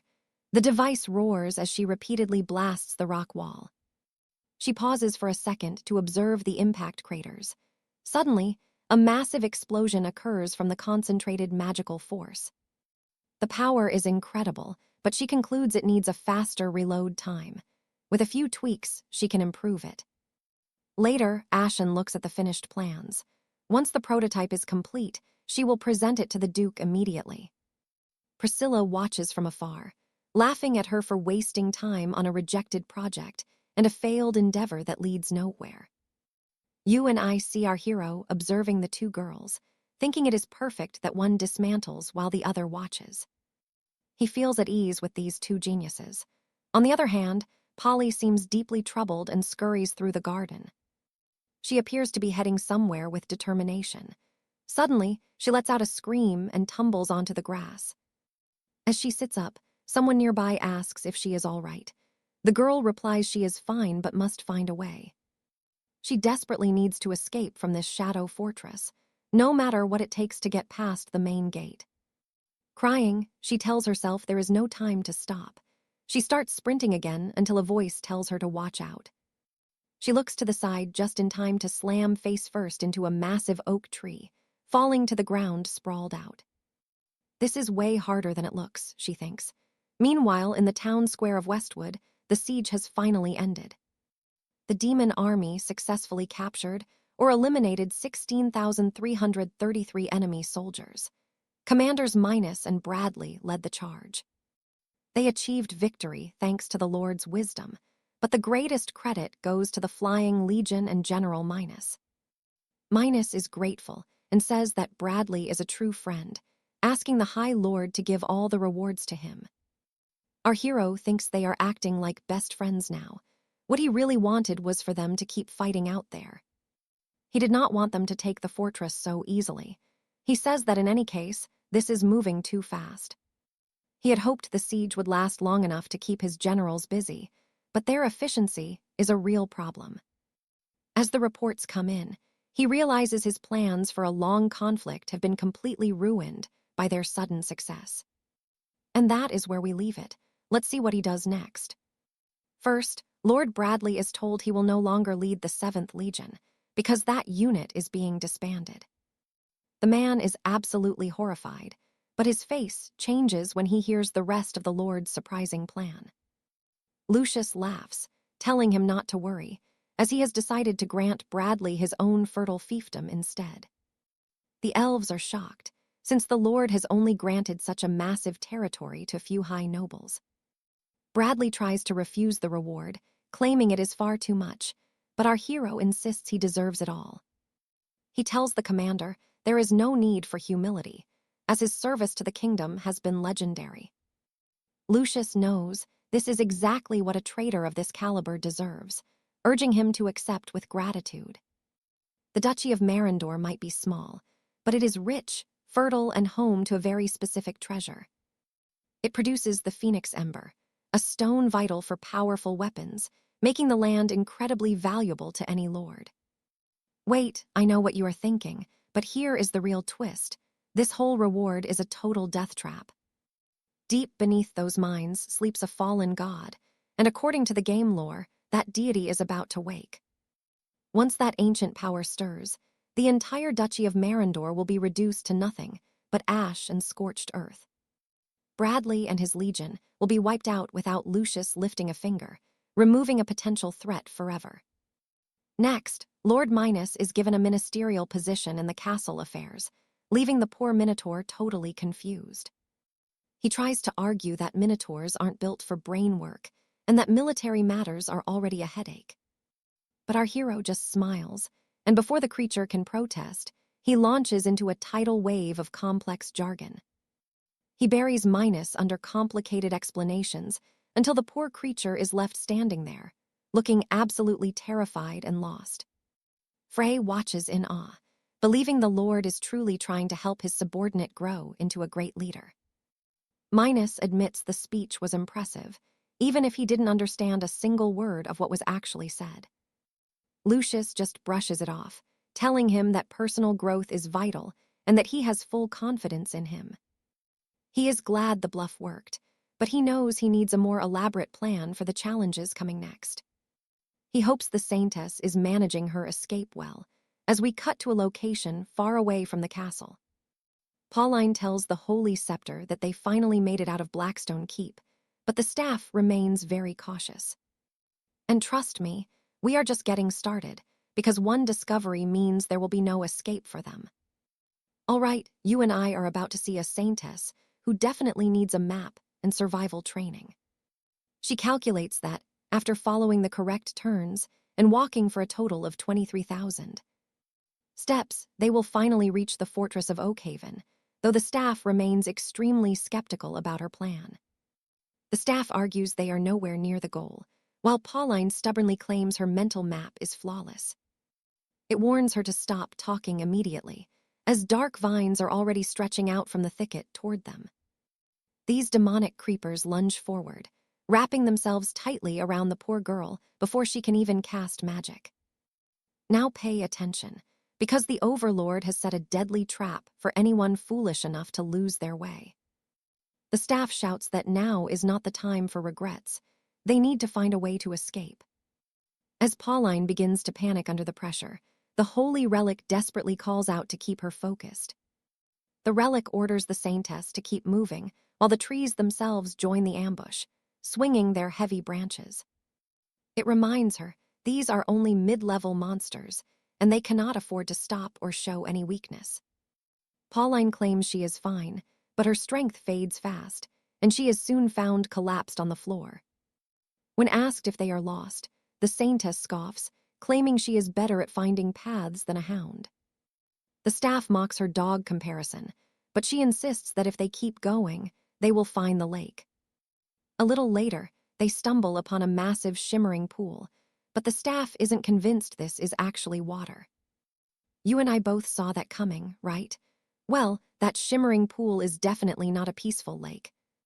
Suddenly, the surface shifts, revealing a massive slime that has been patiently waiting for its next meal to arrive. Slimes might seem weak, but they are masters of disguise that catch even armored knights completely off guard. The staff points out that a 9th-rank saintess should easily vaporize such a creature with her holy magic. However, things are going wrong, and the relic begins to worry that Pauline is not her usual powerful self. The staff expects her magic to trigger, but nothing happens, and it starts calling out to the saintess. All right, you and I are about to dive into one of the most bizarre escape attempts in this entire kingdom. Lady Alara claims she is about to be devoured, but the scepter asks what she even means by that. She explains it is just like romance novels, where brave knights are engulfed by giant green slime monsters. In no time, those trapped lose themselves to the sheer terror and pleasure of that tight space. The exasperated scepter tells her to stay calm, since these slimes are no match for her. The staff is worried about encountering monsters at twice the speed, but Lady Alara finally manages to break free. She senses a demonic aura and claims these monsters are all a wicked trap set by the Archduke himself. The scepter asks how she knows about the escape, but she says he doesn't understand the Lord's dark wisdom. The Archduke supposedly delights in these twisted games, playing with hearts because he is truly a terrible soul. Now pay attention here. This is where she realizes she is just a mouse in his cruel and clever game. But she says he underestimated the Holy Maiden, swearing that no matter what happens, she will drag him back. Then, while exploring, a fierce forest beast attacks her, and a giant bear joins the fight just wanting a hug before a massive serpent joins the battle too. The snake coils around her entirely, and then she finds herself trapped by a giant spider in an enormous web.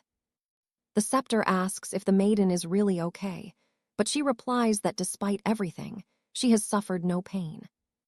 He becomes thoughtful, realizing she hasn't been hurt after so many attacks, and concludes the monsters have an objective.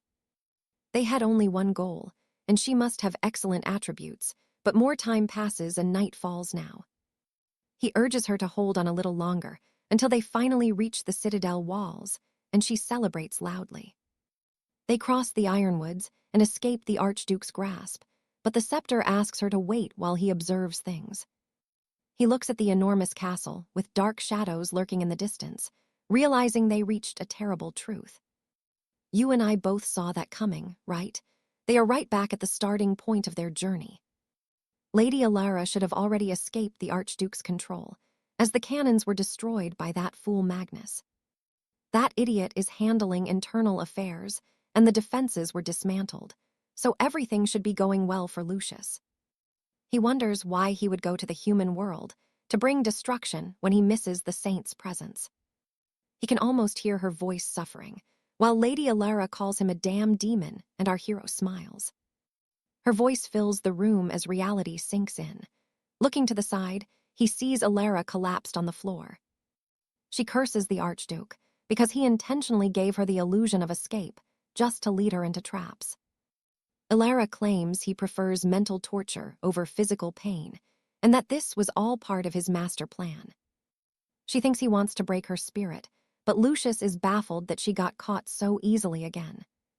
He notes she is the only one who actually enjoys torture, while Bradley reports he followed every single order. They captured the fugitive thanks to His Majesty's foresight, but Lucius questions when he ever ordered any of this. He never planned for mental torture or reorganized defenses, then realizes 𝒉𝒍𝒂𝒎𝒆 must have arranged things this way. He pretends it was all his idea, telling Bradley that he acted well as the trusted secretary of the throne. The man is pleased, but 𝒉𝒍𝒂𝒎𝒆 reveals they also found and captured the holy scepter that was with her. She reveals they captured the holy scepter and asks to execute the maiden, leaving Lucius shocked by the elf's request. They are on the front lines, and she suggests a public execution or perhaps humiliating her before the end.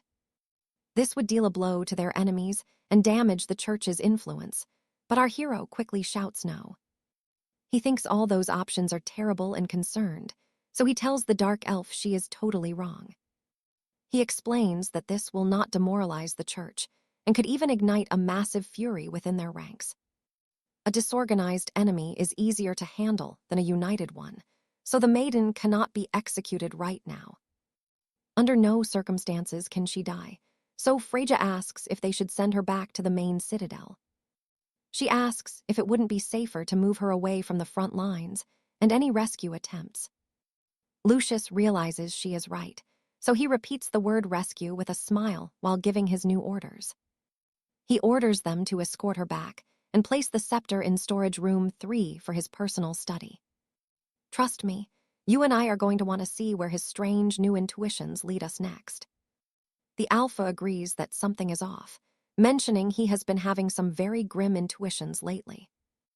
All right, you and I are watching as the Archon retreats to find enlightenment, leaving everything in the hands of Saintess Pauline. But soon after, Pauline finds herself locked in a dark cell, bound by heavy chains while cursing her miserable luck. She is trapped in the dungeon again, and worse, they have stolen her sacred scepter of grace from her possession. These cursed ropes suppress her divine magic, and she dreads what horrors a monster like the goblin chief might do. Far from the safety of the cathedral, she imagines the monsters forcing her to become a saint for the dark side.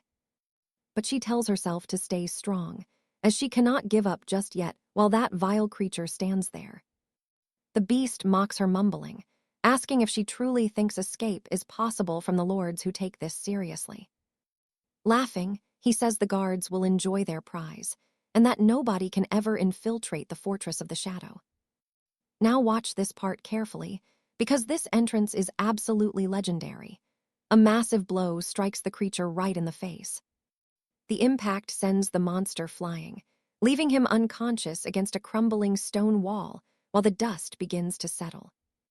A shocked Pauline asks who is there as a mysterious hooded figure emerges from the shadows of the broken cell. A man in a dark cloak and mask steps forward, and in her confusion, she calls out to him as Your Holiness. 15 years ago, a young girl asked about her Prince Charming, but the sister said he was just a storybook character. The nun explained that every maiden eventually meets her hero, and little Pauline wondered if she would ever find hers. The sister confirmed it, even though their lives and souls were meant to be devoted only to the god in paradise. She promised that one day, Pauline would find him. Back in the present, the man looks at the fallen monster.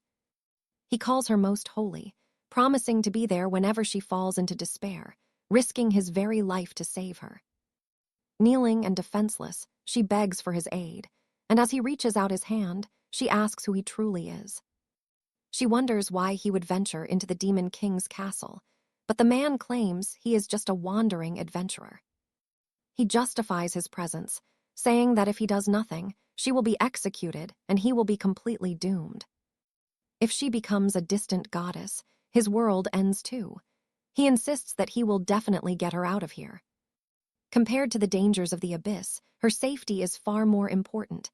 Pauline blushes, caught off guard by his words. She asks if she is truly that important, wondering if he would really risk everything just to be here with her. In a flash, he shatters her shackles and says everything is fine now, leaving the poor saintess feeling completely flustered. Pauline tries to calm her racing heart, telling herself he was only helping with the chains, but her head is spinning. She claims to understand his noble heart, but insists he must leave her behind and save himself while he still can. She says he won't survive with her slowing him down, and that a disgrace like her isn't worth his life. I know what you're thinking. Is she really choosing a dungeon over escape? Our hero is stunned that she wants to stay. Touching her hand, he promises to protect her from any danger outside. She turns bright red, feeling a strange enchantment. In her mind, she sees them walking together through a peaceful city, dreaming of a life far away from the war. She even imagines marrying this masked stranger, feeling a deep sense of peace that she has never known before. But reality hits her like a truck, and she turns completely red with embarrassment as she realizes what she is thinking. She screams, questioning his bold words, but in her excitement, she trips and loses her balance on the uneven floor. She falls toward the ground, crying out for help, but the man quickly rushes in and catches her in his arms. Resting there against him, she realizes she is being held, while he looks down and asks if she is okay. Growing even shyer, she says she's fine, but notices his body feels as solid as a suit of iron armor. He feels incredibly warm to the touch, and she senses a sunny aura radiating from him despite the cold dungeon walls. She wonders what is wrong with her, desperate to hide her loss of composure so he doesn't see her panicking. She pinches her own cheeks, trying to stay professional, while our hero stares at her, wondering why she is acting so weird. Sir Alistair realizes she has lost her cool and tells her they cannot waste another second inside this cursed place. He apologizes for his roughness, while Pauline can only focus on the fact that he is still holding her tight. She thinks he is a bit rugged, but finds herself liking that personality as they move through the dark corridors. A massive explosion rocks the gates of the demon fortress, sending the goblin guards into a state of pure panic. The monsters shout that the prisoner is escaping, and in the chaos, someone yells to sound the alarms immediately. And that's where we leave it. Trust me, you and I need to see what happens when the king finds out. All right, you and I are diving into a fantasy epic with a very unique way of saving a lady. She admits she is a bit nervous, and looking up, our knight Lucius tightens his grip. He lifts her firmly, and suddenly launches her high into the air with insane, earth-shaking force. She goes flying out of the fortress screaming, as the goblin army watches in total disbelief. Catching them off guard, Lucius leaps up and uses a monster's face as a literal stepping stone. Using that momentum, he rockets into the sky, leaving every single goblin stunned by his speed. Clutching his bruised face, the goblin shouts to get him while our hero readies his sword. Energy surges around him as he charges forward, sending monsters flying in every single direction. Pay attention now, as Polly falls toward the earth, someone is already closing in fast. In the next moment, she is back in Lucius's arms as he asks if she's all right. Blushing, she thinks he's incredibly cool for tearing through a demon army in just 1 second. Our hero points to the horizon and says the only escape route is to the south. Polly explains the demons are still disorganized, making this their one golden chance to finally escape. But Lucius refuses, asking if she still needs to find that holy staff and those relics. He tells her the staff is just ahead in storage. They can't possibly retreat now. Nearby, the sentient staff is getting annoyed, wondering why no one has come to interrogate him. Suddenly, a massive crash sends stone shards flying everywhere as Polly bursts through the wall. She says she's here to rescue him while the staff is shocked she hasn't been captured. Noticing Lucius, she calls him her Prince Charming before quickly correcting herself to say hero. She warns that the demon army is in pursuit, but Lucius is just stuck on that nickname. You saw his power, right? Even the staff wonders how someone this reckless exists. Polly says there is zero time for talk, and they will explain everything once they're safe. Suddenly, something catches his eye as the dark elf Frey appears with a wicked smile. She snaps her fingers, causing a massive explosion that Lucius barely managed to see coming. Polly warns him that Frey is a fallen elf, and the Demon King's most powerful servant. Frey smiles, satisfied with the title of the Emperor's strongest servant as she faces them. Polly lets out a shocked gasp, while the elf mocks her for being a dog. Lucius is relieved his disguise is working, though the villainous dialogue is getting a bit cringeworthy. Frey asks what mere mortals know about the pure joy of being a loyal royal hound. The goblins cheer wildly in the background as Frey basks in the glory of her position. The army shouts that serving the Emperor is the highest honor anyone could ever dream of. Lucius looks completely blindsided by the weird vibe, while Polly calls the whole thing disgraceful. She insists she won't listen to such nonsense anymore, her face flushed with pure righteous anger. Lucius thinks the most helpless person here is actually acting quite bold for a change. Polly declares she belongs to the Lord God, not some demon, standing her ground firmly. Lucius is still processing the servant talk, but knows now is not the time to argue. The elf laughs, mocking Polly for trying to glorify herself with such empty, pathetic words.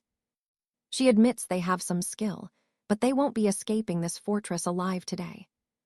Anyone who offends the Emperor will have their soul annihilated, and with that, she strikes. Polly warns she is an elite swordswoman, as Frey lunges forward with a lethal blow. Lucius realizes she's slower than expected, wondering if her power is somehow being suppressed here. Then he remembers Polly, looking over. He sees she's already been caught in the attack. She is hanging upside down in tentacles as Lucius wonders why she always makes that face. Polly struggles in a very awkward position, while our hero looks more amused than actually worried. Trust me, this isn't magic. You and I are about to see something far darker. All right, you and I are about to watch a hero face a high matron who knows him far too well. He knows dark elves are hated across the lands, but unlike their kin, her twisted society is built on pure cruelty. They worship the terrifying Weaver Queen, and these matrons are her chosen favorites, fueled by dark, sinister faith. Elena warns that without the power of a demigod, defeating a matron is impossible, apologizing for dragging him into danger. Alaric knows she won't go full power yet, so a quick escape is possible, but he needs a good distraction. He realizes this chaos is the key to their getaway, acting as the perfect smoke screen for their next move. Suddenly, a bolt of dark energy breaks away from Morgana, lunging straight for our hero like a starving predator. Elena screams a warning, but in a heartbeat, he's slammed down and pinned by writhing, glowing tentacles of shadow. Morgana mocks them, claiming her abyssal web could restrain even the dragons of hell, while the guards watch in awe. But pay attention, because something unexpected is about to happen as a brilliant light erupts from above the trapped knight. Alaric slashes through the air, freeing himself as the guards gasp that cutting a matron's web is impossible. Our hero lunges forward, sweeping Elena over his shoulder in one smooth motion, while shouting that it is time to go. The matron roars in fury, demanding to know his identity and swearing that she will never let them pass her gate. They clash at blinding speeds, but for a split second, Morgana freezes as she senses something bone-chilling about his pressure. She wonders where this soul-crushing weight is coming from just as our hero blurs past her like a ghost. He leaves her paralyzed in shock, and Morgana is left trembling, questioning if she is even still alive after that. Her soldiers rush to her side, but she orders an immediate hunt, demanding a wanted poster be distributed across the kingdom. She has never felt such overwhelming power in this world before, wondering if he only spared her out of pure whim. Cursing his name, she wonders who this man is. Since the saintess is just a symbol, he shouldn't be this strong. I know what you're thinking. Is she going to tell the king? Well, her subordinates certainly think it's time for action. A creature suggests informing the Shadow King so he can eliminate them, but Morgana reacts with nothing but pure, unbridled rage.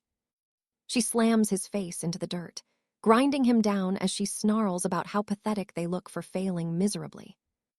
Do they really want to bother the Lord with their incompetence? She realizes the intruder knew every secret, even the newest orders. He went straight for the cell and found the hidden staff, despite those locations being decided only yesterday by the lords. A traitor is hiding among them, someone who intercepted a royal command in less than 24 hours to guide this night. To Morgana, an infiltration of this scale is the ultimate disgrace, and she fears the wrath the Shadow King will unleash. She has no idea what kind of brutal punishment awaits her for such a massive failure in her duty to the crown. Deep in the woods, far from the fortress, Elena sighs in relief as the sounds of pursuit finally fade into the distance. Alaric assures her they are safe, and the girl beams with gratitude, asking how she should properly address her mysterious savior. He tells her to use whatever name she likes, since titles mean nothing to him now that they are on the run. She blushes, secretly thinking of calling him her Prince Charming before stumbling over her words and quickly taking it back in shame. She suggests the Black Knight instead, since he is clad in dark armor, and decides that name fits his heroic aura perfectly. Alaric doesn't mind, joking about being a caped crusader, while the girl glows with excitement over the grand-sounding name. Secretly, she panics, wondering why she loses her cool around him and if he thinks she has completely lost her mind. As she takes her frustration out on a tree, our hero is convinced she has truly lost her mind during this escape. She asks what their next move is, and Alaric explains they must find a secure place to rest until the search ends. He laments that if teleportation magic existed here, he could have sent her to safety without revealing his true, demonic soul. The nearest city is Ravenna, but Alina worries that two humans entering a city of monsters will draw far too much attention. Alaric agrees it is a risk, but then Alina has a wild idea. She will pretend to be his lowly, captive slave. She explains that many shadow kin dress like him, and by wearing the dungeon shackles, they can bypass the guards easily. She could be his slave, explaining that many shadow kin dress just like him anyway.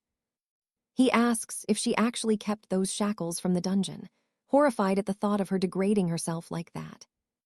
Alaric tells her there is no need to go that far, as such a charade would be a total insult to her. Gripping the shackles, she thinks it is not an insult if it helps them blend in with the monsters. Blushing, she insists it is necessary, even suggesting more shameful clothes. And trust me, you and I know where this goes. All right, you and I are about to see our hero panic, because his companion is nearly breaking the fourth wall. Lucius tells them to stop worrying about the rules and just focus on the long road ahead of them. Pauline asks if he is sure, explaining this city was the first to fall during the demon invasion.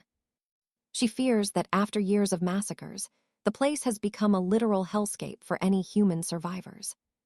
From the outside, the city walls look normal, but as they walk in, they find a tavern full of people. Everyone is laughing and eating like it is a normal day. Pauline is stunned by what she is seeing. Our hero realizes that news of his identity hasn't reached here yet, which is a huge relief for him. The tavern keeper brings a massive spread of fried chicken, bread, and roasted meats for them to enjoy. Pauline is confused, asking how they have so much food when resources should be scarce during a war. The woman says they must be from the front lines, because ever since the emperor took over, life is better. She explains that before the demons arrived, this entire city belonged to a greedy noble viscount. Back when the nobles ruled, they forced everyone to pay 40% in taxes on everything they owned. Pauline is shocked, wondering how such a cruel tax rate could ever be allowed in a kingdom. Now pay attention. A local man tells her she must be a noble who knows nothing of the real world. He explains that during the famine years, taxes hit 60% and they had to work for free. His son even died in forced labor, but then the emperor stripped the viscount of all his power. Taxes were lowered to 5% and their lives were freed. Pauline asks what happened to the viscount's family. The man says they were killed. Pauline assumes the demon army was behind the brutal massacre. But the man just smiles at her, lifting his mug while everyone else in the tavern starts grinning too. The man corrects her with a smile, while everyone else in the tavern looks at the confused girl and grins. He finishes by saying the people hanged the noble themselves. Later, by a lake, Pauline reflects on the dark news. She thinks the demon army is terrifying, and asks the Black Knight if the people truly want to leave the alliance. He realizes the situation is worse than he imagined. His plan to cause chaos accidentally made people happy. You saw that coming, right? His plan to dismantle the army backfired because he accidentally became a great ruler. He remembers Minos, his subordinate, who was supposed to be managing affairs and hopefully creating a mess. He hopes there will be ways to cause trouble later, but first he must return the saint home. Suddenly, someone shouts that they finally found the Most Holy. Our hero quickly draws his weapon in response. The man claims to be part of the resistance. Lucius asks what this resistance is all about. He says they heard the saint was saved and have been waiting. He calls the happy townspeople demon servants. He claims the flame of justice never dies. An excited Pauline is thrilled to find these resistance warriors. The man offers them a secret base where they can rest. Sometime later, they arrive at the hideout. The resistance fighter gets excited, asking if they have a place to stay while offering them a safe haven. He tells them about their secret base where they can finally rest. Sometime later, they arrive at the hideout. The man raises a glass for a toast, asking why the saint is refusing to drink with them. She explains her sacred doctrine forbids alcohol. The man sighs, saying it is a real shame she cannot join. He introduces himself as Eugene, boasting about his noble ancestor, who was a legendary viscount with military glory. He claims everyone here is a hero of the resistance, but our main character sees through the lie. These aren't soldiers, just corrupt nobles. He wonders how they survived his earlier order to eliminate them all. Eugene claims the demon army is blocking news of their victories, which is why nobody knows their names. He goes on about how cruel the demons are, but then he accidentally knocks a bottle off the table. As the glass shatters, the maid's face turns pale with fear. She immediately bows down and begs for forgiveness. Eugene acts calm for a second, but then he suddenly strikes the girl across the face with a shout. He calls her a bastard as she falls to the floor in pain. This guy is absolutely unhinged right now. He screams at her, asking if she even knows how much her life is worth. And trust me, you and I both know who the real monsters are. He grabs her ear, calling her a beast, and says, "All right, stick with me. You are about to see how a cruel noble treats a girl he considers useless." He screams that she is a filthy dog like her mother, raising his hand to strike the girl yet again. The girl braces for the next blow, but it never comes. She opens her eyes to see Alara stopping him. Shocked, he says he is just disciplining a heretic, claiming the order teaches that these barbarians are rejected by God. Alara argues that during an invasion, race does not matter. It is time to put aside differences and unite together. The noble says he understands and backs away. Alara kneels beside the frightened girl and asks if she is okay. The girl stammers a response, clearly surprised by the kindness. Alara tells her not to fear a holy saintess. She asks if it hurts, but the girl says the pain is gone.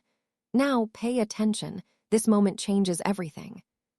Alara thinks she is wonderful and hugs her excitedly. The girl becomes shy as she is pulled into the embrace. She says the girl is soft and cute, calling this part of the healing, before asking for her real name. The girl says she is simply called Pippa because she has her master's surname. Our hero is stunned by that name. He remembers that she is the catgirl Pippa, a future member of the hero party, destined to defeat the Demon King. So this is the future demigoddess. While she says it tickles, he thinks about the final half of the game. A group of legends will eventually appear. The catgirl Pippa is famous for her massive critical damage and strong attacks. She has incredible mobility and armor penetration. She is the ultimate weapon against bosses with difficult transformation phases. Our hero wonders if this girl is that same heroine. However, in the game, Pippa has white hair and different eyes. This child does not resemble that fierce warrior at all. He thinks it might just be the same name by coincidence. Meanwhile, the noble watches with displeasure. He says he can use his connections to send her to the borderlands soon. He invites them to stay a little longer and enjoy the hot springs before finally taking his leave for the day. Later, someone is enjoying a warm bath in the springs, but our hero finds it frustrating because his memory is fuzzy. He remembers seeing her biography, but let's be honest, you and I know that nobody actually reads the lore carefully. He thinks that hot spring scenes were actually quite common. He wonders if that is why they are here now. Just as Alara appears for her bath, he asks if she thinks she went a little overboard with the noble. She asks the sacred scepter if he thinks she handled it poorly. He says she has misunderstood his point entirely. He knows she meant well, but they won't be here forever. While she stays, the Viscount will behave himself perfectly. But what happens once they leave? He questions whether they actually helped her or just made her life much worse. The scepter tells her to forget that for now because there is a more important issue. Why was he wrapped up? She says it was not convenient to carry him. He argues that as a holy symbol, he still needs cleaning. He needs someone to wash him. Alara thinks the Black Knight's strength must come from a very noble family origin. Maybe he also needs help. The scepter asks if the Black Knight is just standing behind that wooden divider. Alara sneaks a peek, thinking this is her chance to see his face. She is blushing deeply at the thought. She thinks he would probably notice her immediately. Or maybe he has been alone this whole time instead. Our hero says he rescued her with difficulty, and she should repay him. Alara wonders what she is thinking. Suddenly, someone calls for the Saintess. Pippa arrives, saying the Viscount sent her to help with the evening bath.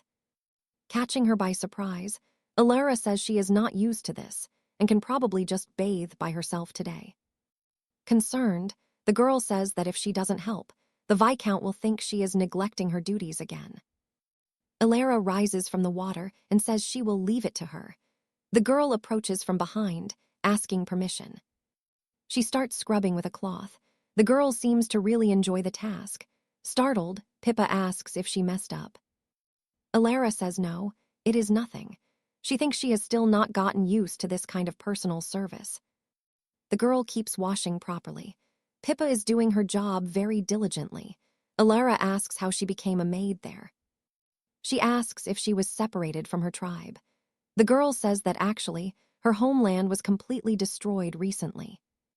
Surprised, the Saintess asks if it was due to the demon army's invasion, but the girl simply shakes her head. Pippa is doing her job diligently. Alara asks how she became a maid and if she was separated from her tribe. The girl says that actually, her entire homeland was destroyed. The Saintess is shocked by this tragic revelation. She asks if the demons did it, but Pippa says no. You and I need to see what happens next. All right, you and I are diving into a world of nights and secrets where even the purest hearts carry heavy scars. 4 years ago, their daring escape turned into a nightmare.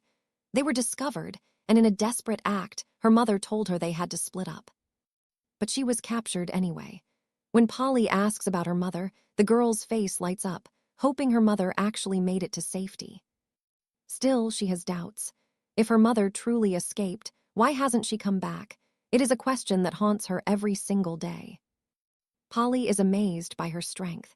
Even after everything, this girl still has hope, though Polly knows the church's stance is far from merciful.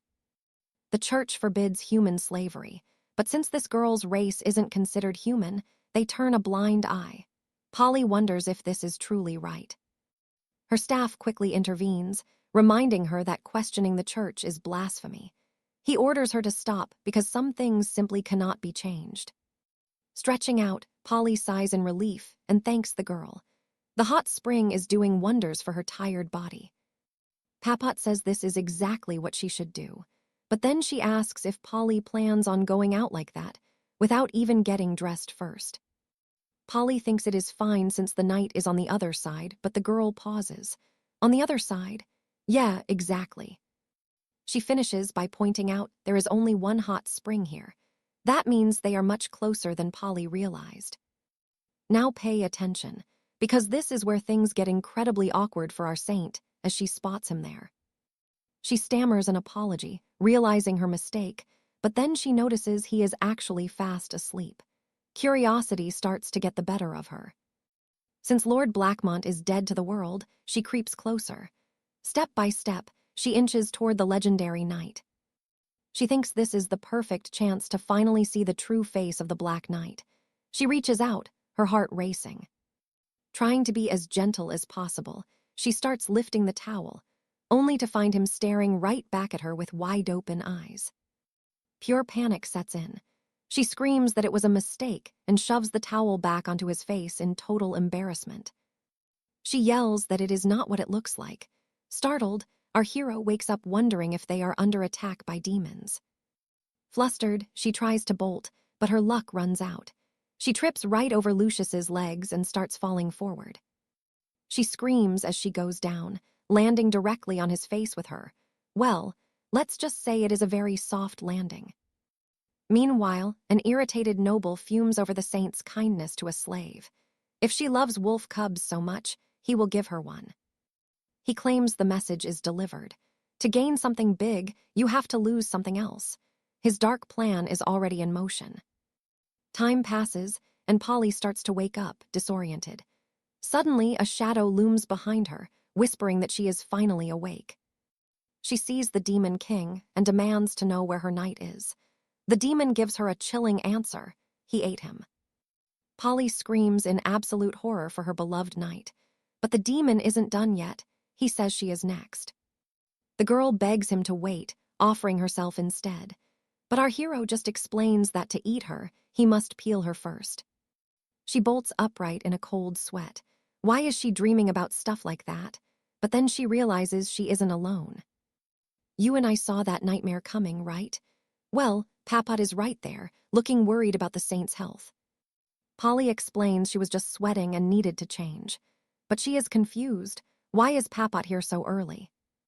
The girl explains the Viscount wants to give her away as a gift. He even sent her to deliver the contract herself. Polly tells her to forget it. Her holy doctrine does not allow slavery, and she definitely does not need a servant to wait on her. But 𝒂𝒏𝒈 explains the danger. If she is Polly's slave, the Viscount will treat her like garbage. Polly finally understands the situation. She agrees to let the girl stay for a few days, but she makes one thing clear. She won't accept that master and slave attitude. Overjoyed, the girl says it would be an honor to be a holy slave. But Polly shuts that down immediately. No one is born a slave. She asks if this contract really transfers ownership from the Viscount to her. The girl confirms it, thinking her fate is sealed. Polly says that is perfect. Slavery is a nightmare, but the worst part is seeing someone find joy in their own chains. She declares that the girl is officially free. No more master, no more slave. And then she sets the contract on fire. As the paper burns, the girl looks lost. If she is not a slave, what is she supposed to be to the saint? Polly smiles warmly and places a hand on her head. She tells her simply, "From now on, you are my friend." She adds that if the girl wants to find her mother, being a slave would only hold her back. Freedom is her path. 𝒂𝒏𝒈 can barely believe it. Meeting someone so holy is a massive honor, but Polly says they need to move fast. They are leaving soon and need supplies. She tells her to get ready and to ask for anything she might need. 𝒂𝒏𝒈 runs off to check on breakfast, mentioning that the Black Knight should have arrived by now. Polly suddenly remembers something. She tells herself to focus, because the knight and the others have probably been waiting for quite some time already. But something feels off. Stick with me.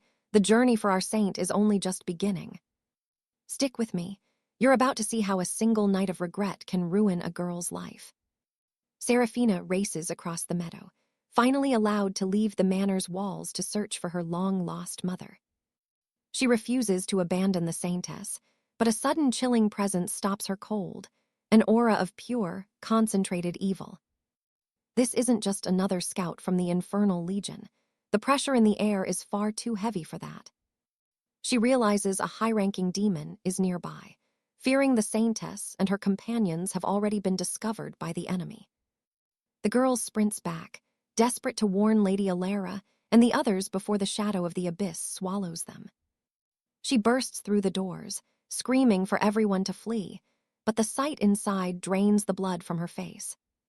Viscount Thorn looms over them with a twisted, predatory grin, while the three at the table sit perfectly still. Saintess Alara gasps for Seraphina to run, her eyes wide with terror. But wait, let's look back at 1 hour ago. Now pay attention, because at breakfast, Seraphina was far too terrified to even meet Lord Blackwood's cold, discerning gaze. The legendary knight remains silent, his brooding presence making everyone wonder if he knows what happened the previous night. In reality, Lord Blackwood is deep in thought, obsessing over the secrets he read about Seraphina's tragic past. Viscount Thorn asks if the meal is unsatisfying, but the knight merely notes the soup has a very peculiar scent. With a sly smile, the noble claims it's just a secret family recipe passed down through generations of his house. The knight agrees to try it, and the handmaid eagerly waits, hoping he'll finally be forced to remove his mask. He hasn't eaten since yesterday, but with a sudden, deliberate slip, the knight spills the liquid all over his armor. The mask stays on, leaving the handmaid fuming in disappointment, while the Viscount watches with a mask of forced politeness.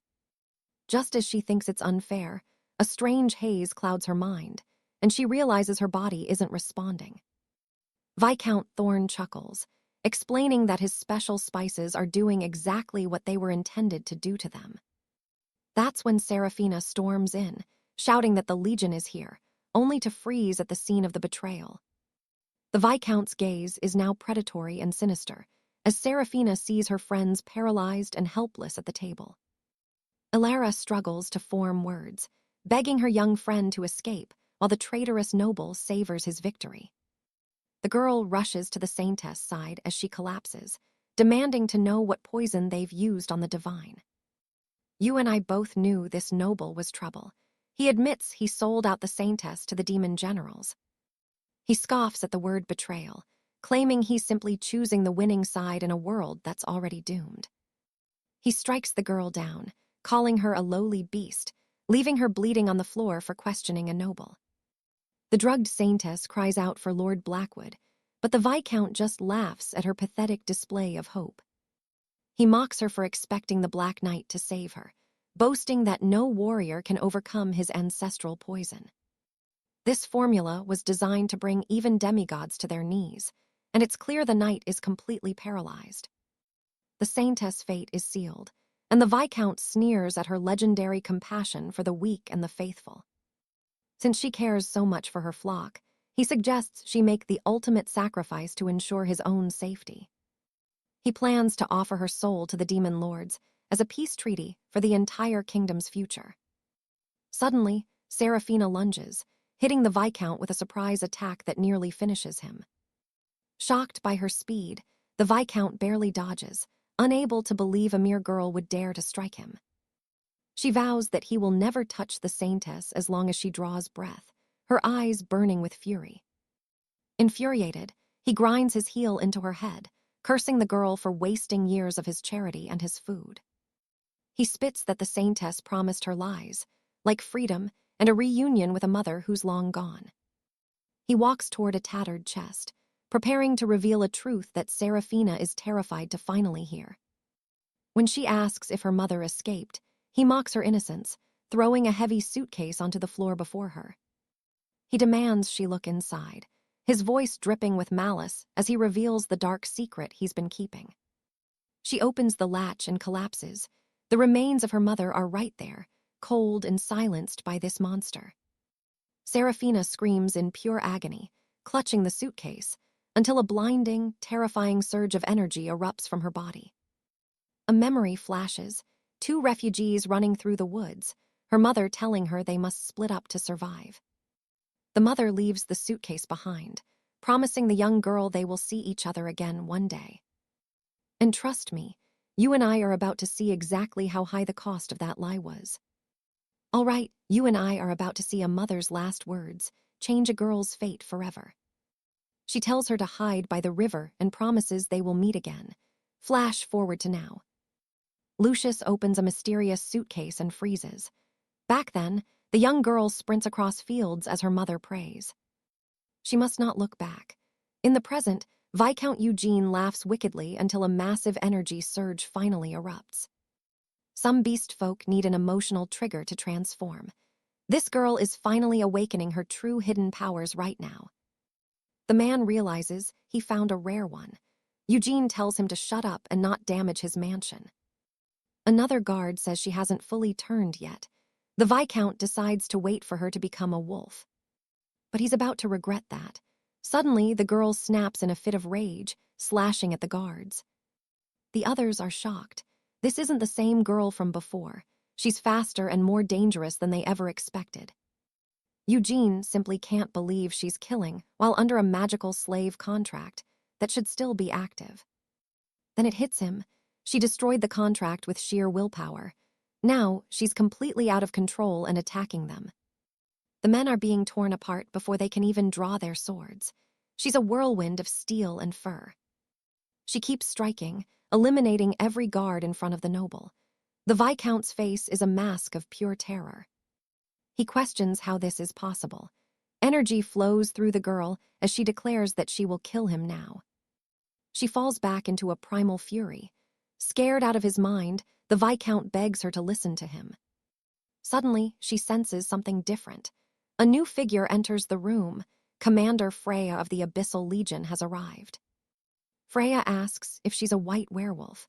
Legends say they carry the blood of the ancient gods of old. She never believed the stories were real until now. Furious, the girl tells the Legion not to approach her ground. Freya notes how rare it is to see someone fight under this much pressure, while only being partially awakened. As the girl lunges forward, the commander remains calm.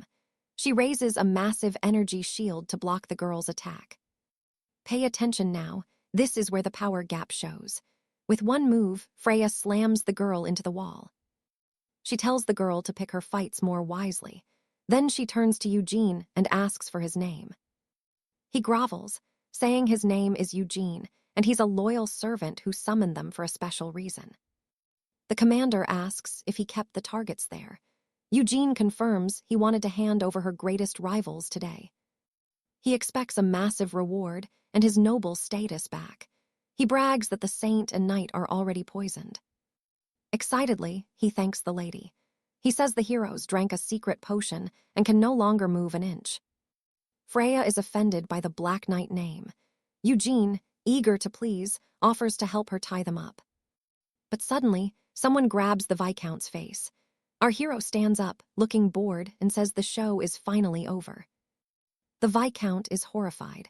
How could anyone be awake after drinking that lethal potion? He just can't believe his eyes. He looks at Freya, questioning how this happened. She scoffs, saying he was never even close to winning this fight. Trust me, you and I saw him escape her before. A simple potion was never going to bring this man down. Lucius asks how they can negotiate if she lets him go in exchange for the girl, but the commander laughs. The Viscount pleads for his life. The elf asks why she should trade a criminal for a worthless human life. Preparing to attack, she asks if he really thinks she'd agree. The Viscount panics as our hero grips his head. A massive energy blast surges toward them. Lucius just shoves the man's head down, forcing him to dodge the strike. He calls it a stupid question and tells Eugene to wait for what's coming next. Payback will be very brutal. With a violent push, he slams the traitor's head against the table. This is for what the noble did earlier. We see a vision of another time. A catastrophic event once occurred in a busy port city long, long ago. A massive white wolf destroyed half the city before vanishing. This was the original introduction of the wolf girl. This is the place where she first awakened. Lucius realizes that his presence has changed the timeline's entire course now. Because he appeared earlier, Alara's awakening happened sooner. Without him, she would have lived a life of tragic ignorance. She would have faced her mother's fate alone. Her bloodline would have awakened in a much darker way later on. She would have destroyed half the port and joined the heroes. Eventually, she would have become his greatest mortal enemy.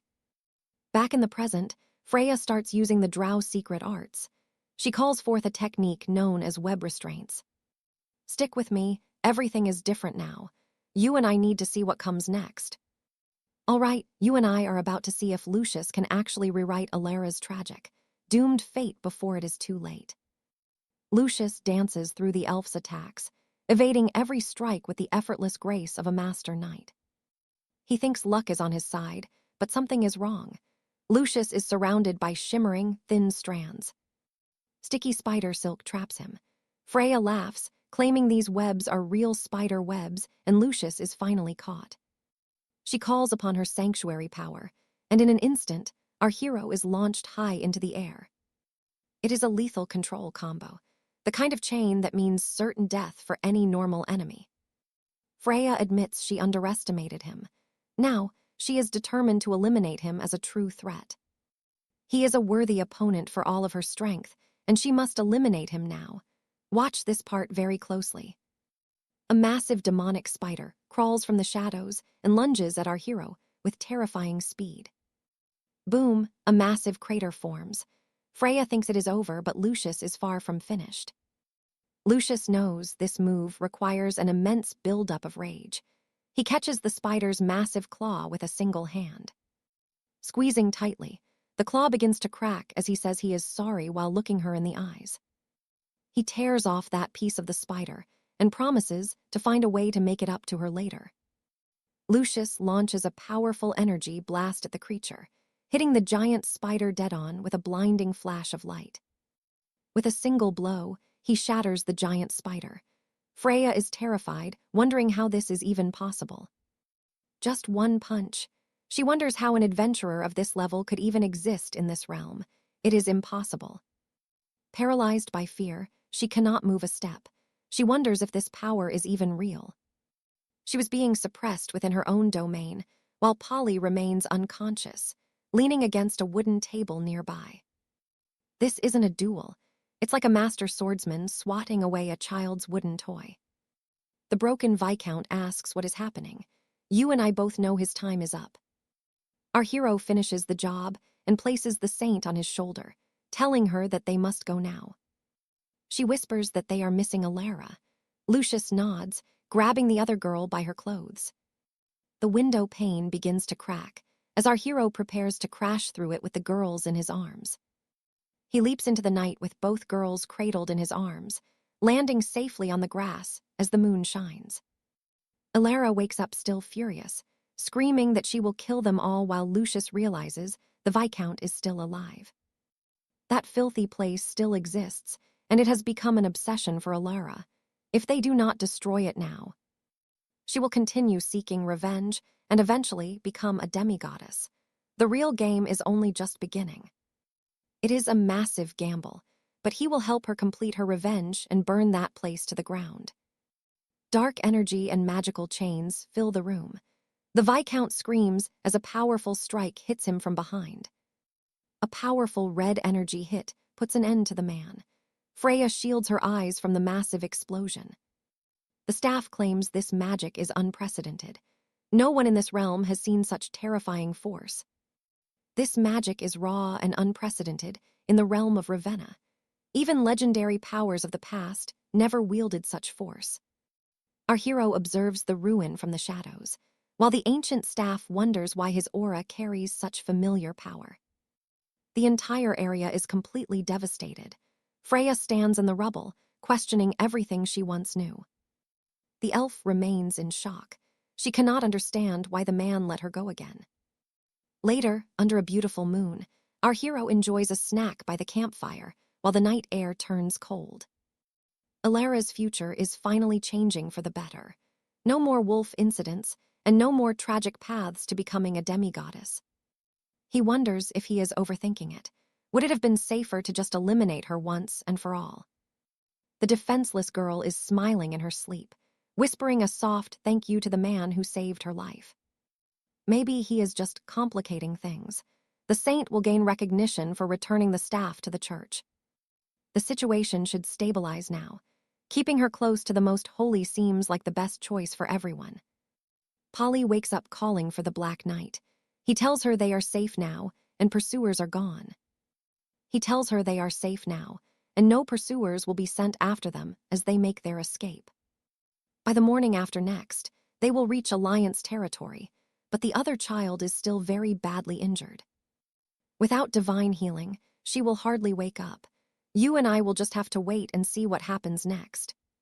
Paulina approaches and touches the girl, calling out to Pippa. She realizes her sacred grace is nearly drained and won't heal these deep wounds. All right, stick with me here. Things are about to get very awkward. Paulina asks Sir Lucian to please step outside and take a quick walk. Lucian hesitates, warning her that even if the immediate threat is gone, the surrounding woods are still crawling with unknown dangers and instability. The girl insists it is fine. Deep down, she knows that as long as the Black Knight is around, they are truly safe from harm.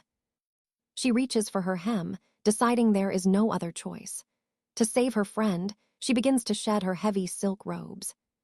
Slowly, she undresses, leaving our hero absolutely stunned. He did not expect this kind of development in the middle of a forest. Lucian stammers, asking what she is doing. Paulina explains that her power is too weak for distance. Only direct skin contact can save Pippa. She claims it is purely a medical emergency. Since Pippa is also a girl, she sees no issue, but our knight is clearly overwhelmed. Lucian turns away, muttering that he did not need the details. Even though he is bleeding himself, he agrees to go for that walk. Paulina watches him leave, feeling a sudden wave of shyness.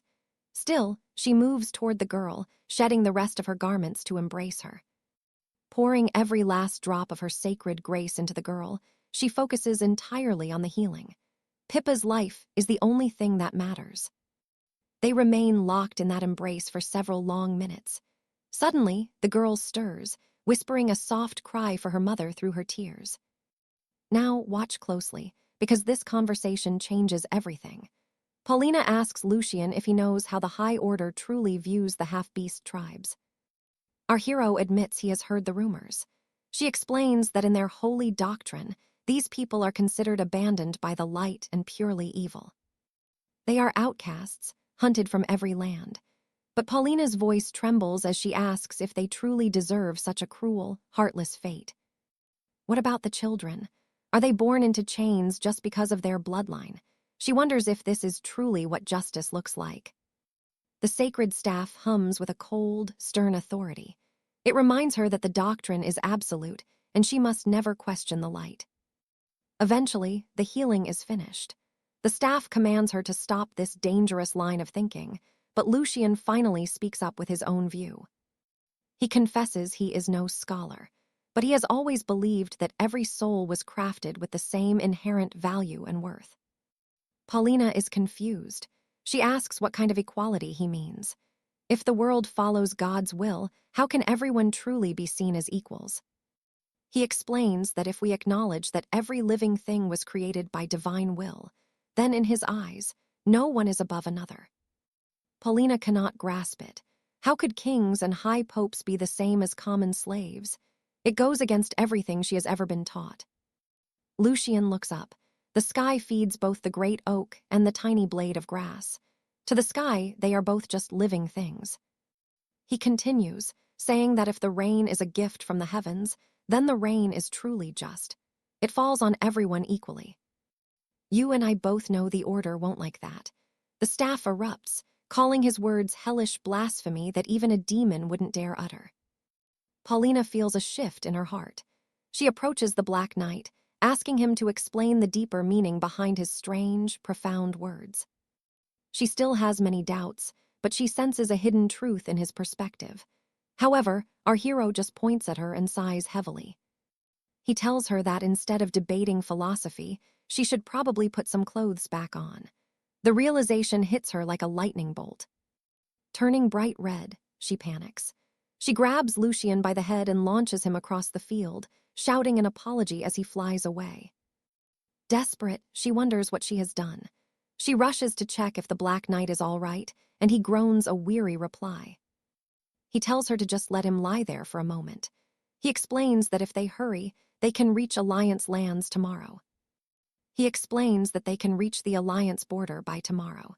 He hands her a scroll containing high-level military secrets stolen from the demon legions. Paulina is stunned. She stares at the intelligence, realizing it shows exactly where the demon armies have stationed their most powerful, elite units. Avoiding these specific strongholds could finally turn the tide of this long war. She asks why the demons would defend such seemingly useless territory. Lucian keeps a straight face, knowing he was the one who orchestrated this entire diversion. He wonders why he is trusting her this much. He realizes this might be their final goodbye. He will not be following her all the way to the holy sanctuary of the Order. Sir Lucian curses his luck. Surrendering himself to the sanctuary would be suicide. He decides he will only travel the paths he must. He tells her there is no need to follow him. He will vanish into the crowds, hidden from those who might try to hunt him down. Maybe their paths will cross again someday, or maybe this is truly the end. With that, the long, stressful night finally begins to fade away. As the sun rises, the group continues their trek through the kingdom. They travel in a strange, peaceful silence, cherishing these final moments together. Eventually, our hero stops and calls out to the saint. He tells her they have finally reached the destination they have been traveling toward. The two girls walk toward the massive city gates.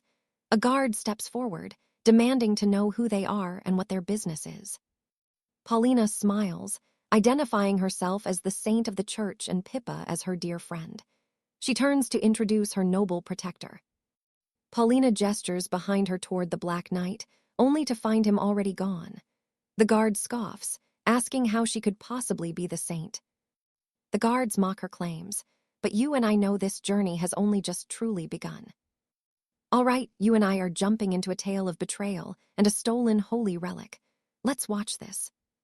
Don't be scared, the girl is told. This is the Alliance base, and you are finally safe with us now. The knight apologizes for his doubt. Behind them lies their home, and this is the brutal warfront of mankind. She grabs her staff.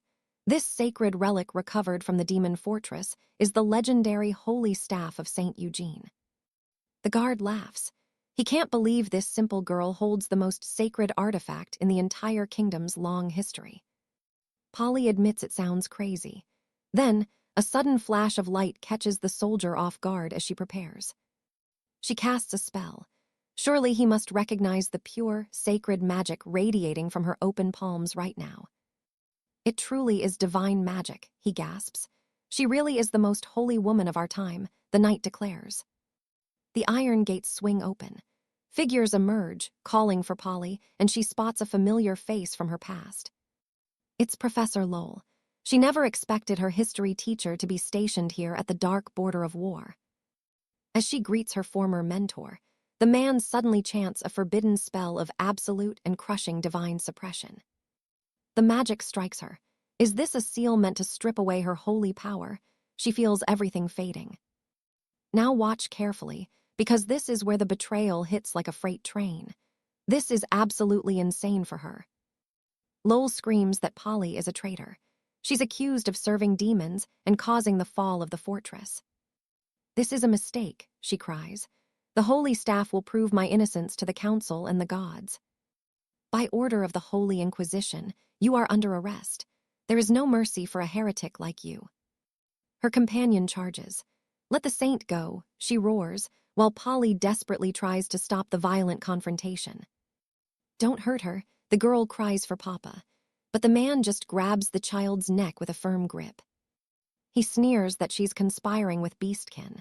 Take these two criminals to the deepest cells, the commander orders. Time passes in the dark. Polly sits in a cage, wondering how her escape from demons led to this. A voice asks if she's still trying to lie. You were branded a traitor exactly 1 month ago, Polly. Everyone believes Dorothy was the one who actually recovered the sacred staff. Your name is nothing but dirt now. The guard spits that his family was lost to demons because of her. Even his young sister was lost. Polly denies it. How could Dorothy be the saint? She was only ever a reserve candidate in the church. You and I knew she'd show up. Dorothy appears, smiling at the irony of seeing her former sister imprisoned. The soldier is shocked to see the saintess. Dorothy asks for the keys to speak with the traitor alone. He hands them over but warns her. That beast woman is dangerous, so please be careful, your holy ladyship. The guard promises to wait outside. Call me if that criminal tries anything funny, he says before leaving them. Dorothy watches her. She casts a yellow glow of magic, clicking the heavy iron lock of the cell open. This silence magic is perfect. Now, nobody can hear the dark secrets we are about to discuss, she whispers. Don't you have questions? Dorothy asks. Polly can see the woman is itching to brag about her cruel schemes. She leans in close. Are you still the same pathetic Polly who used to follow me around like a shadow? With divine magic blocked, you're just a mortal. She uses power to strip away Polly's holy church robes. Much better. You finally look like the filthy prisoner you are. Don't you agree, my dear sister Polly? I'll tell you everything. I was the third princess of the Pomera Empire, though the world never knew me. My mother was just a servant. I was the result of the emperor's drunken mistake one dark, lonely night. Born as a bastard disgrace, my only path was to be discarded into the church to serve as a nun. But I fought. I climbed every step until I reached the holy city and became the top reserve saintess. I was so close, but the church feared my royal blood and refused to let me rise any higher. Born as a bastard disgrace, my only path was to be discarded into the church to serve as a nun. But I fought. I climbed every step until I reached the holy city and became the top reserve saintess. I was so close to greatness, but the church feared my secret royal blood and refused to let me rise. They saw me as a tool. Fate cheated me because of my birth, and I was defeated by them once. Then everything exploded. Dorothy watched as the demon army marched across the land, shattering the world's ancient peace. Trust me, you and I are just getting started. This revenge story is going to be absolutely legendary. All right, you and I are diving into the story of a forgotten princess whose life is about to change forever as her role becomes vital. The princess became the holy saint of the cathedral, giving the Pope support from noble houses during these dark times of crisis. The kingdom of 𝑽𝒊𝒂𝒎𝒆 used her as a spy to finally infiltrate the grand cathedral, a holy sanctuary they had been unable to enter for centuries. The world was desperate for a holy saint, and she fulfilled her mission by recovering the artifact that would make her royalty. Sending a holy saint to the Shadow Fortress to recover a staff seemed like an insane plan, even for the desperate royal family. Dorothea expected Lady Pauline to fall right into this deadly trap without suspecting a thing, but things are about to take a turn. She reveals the cruel truth that Pauline was actually abandoned by everyone she ever loved from the very beginning of her journey. A furious papa shouts for the woman not to dare lay a finger on the holy saint as tension explodes in the dungeon. Dorothea looks at the girl and calls her a filthy beast, claiming she cannot even recognize who the true holy saint is anymore. Leaving the cell, the woman says they are done for today and that she will be there to mourn when Pauline burns. Pauline asks her to wait, so Dorothea asks if she is finally going to beg for mercy or if she has more lies. But Pauline tells her that it is the leaders of the Holy Alliance who want her dead, not the woman standing before her. But pay attention here. This request changes everything for the entire war effort and the fate of the realm. She explains that she gathered vital intelligence from the Shadow Legion that could change the very course of this devastating war. Dorothea wonders if she truly feels no fear, sharing such vital information even though she knows they are coming to take her life. Pauline says that her death only affects her, but stopping the Shadow Legion is something that will save the lives of everyone else. But if the Shadow Legion can be stopped, its effects will be felt throughout the entire realm of Rasman. Our hero says that as the sovereign, he is fighting back, and the holy saint should no longer be in any danger from them. She will be canonized in history for her exceptional contribution, and his return to the homeland makes this a double victory for them. Putting down his wine, he thinks it is far too soon to celebrate since they suffered a major defeat while he was undercover. He knows the fortress must be in terrible condition, and that rebuilding their strength will be a long and difficult road for everyone. Heading out of his chambers, he finds Lady Freya bowing at the door, congratulating him on finally ending his long and lonely seclusion. Surprised by her presence, our hero asks what Lady Freya was doing there instead of resting after her long journey back. She says she wishes for death because she failed to keep Pauline in custody, so she planned to tie herself up and wait for her punishment. Our hero approaches and gently tells her it is not her fault, knowing that tying oneself up is quite the impossible task anyway. He tells her that an enemy she could not stop was no ordinary person, and that he had completely underestimated this daring plan. As they speak, Lady Ashen approaches and expresses her joy that His Majesty has finally decided to rejoin the world of the living. Lucius asks what she needs and offers her any materials she wants from the royal stockpiles to finish her ongoing secret projects. However, the girl says she is there with news about a weapon that could change the war and wants him to inspect it personally. She says a new weapon, capable of changing the war, is being developed, and wants him to inspect it at the testing grounds. Wait, you and I are seeing this right? A weapon that actually works in a world of magic. No way. Our hero asks where Master Engineer Priscilla is, and Lady Freya replies that she is standing right beside him this whole time. Suddenly, the lid pops open, and Priscilla asks if the Archduke wants to share a drink with her before the big testing begins. Lucius notices there is another barrel of wine hidden inside, and the drunken Master Engineer asks if he is worried about her new weapon. The princess asks if he is worried about the weapon, promising he will see its power soon enough as his excitement starts building. Seeing her so confident, he thinks to himself that she must have truly succeeded in creating something that will shock the entire world. Ashen arrives with goggles on and a strange device in hand, ordering the demonstration to begin while our hero watches with pure curiosity. While the Archduke is shocked to see her holding a firearm, he thinks that gunpowder weapons are just fairy tales in this magical world. This is a place where magic rules, and even a simple stone spell can have the same deadly impact as a modern ballistic weapon. Even skilled knights can slice through arrows with ease, and some move even faster than a lead ball flying through the air. Not to mention the Alliance knights wear enchanted steel plate armor, which these primitive firearms simply wouldn't be able to pierce through.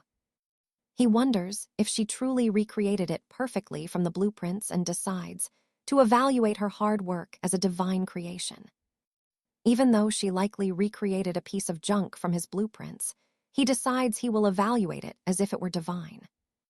Ashen prepares to fire that strange device, and as she pulls the trigger, a massive explosion erupts right in front of her.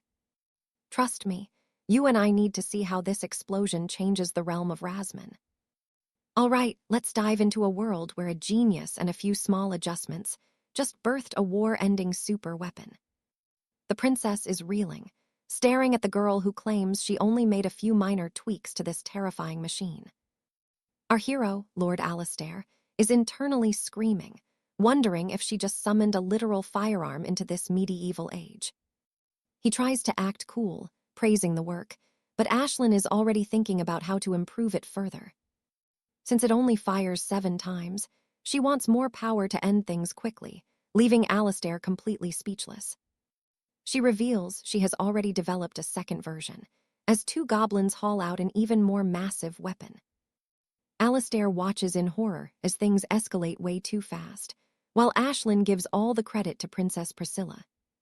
She insists none of this was possible without Priscilla's brilliant ideas, but the princess is panicking behind her eyes.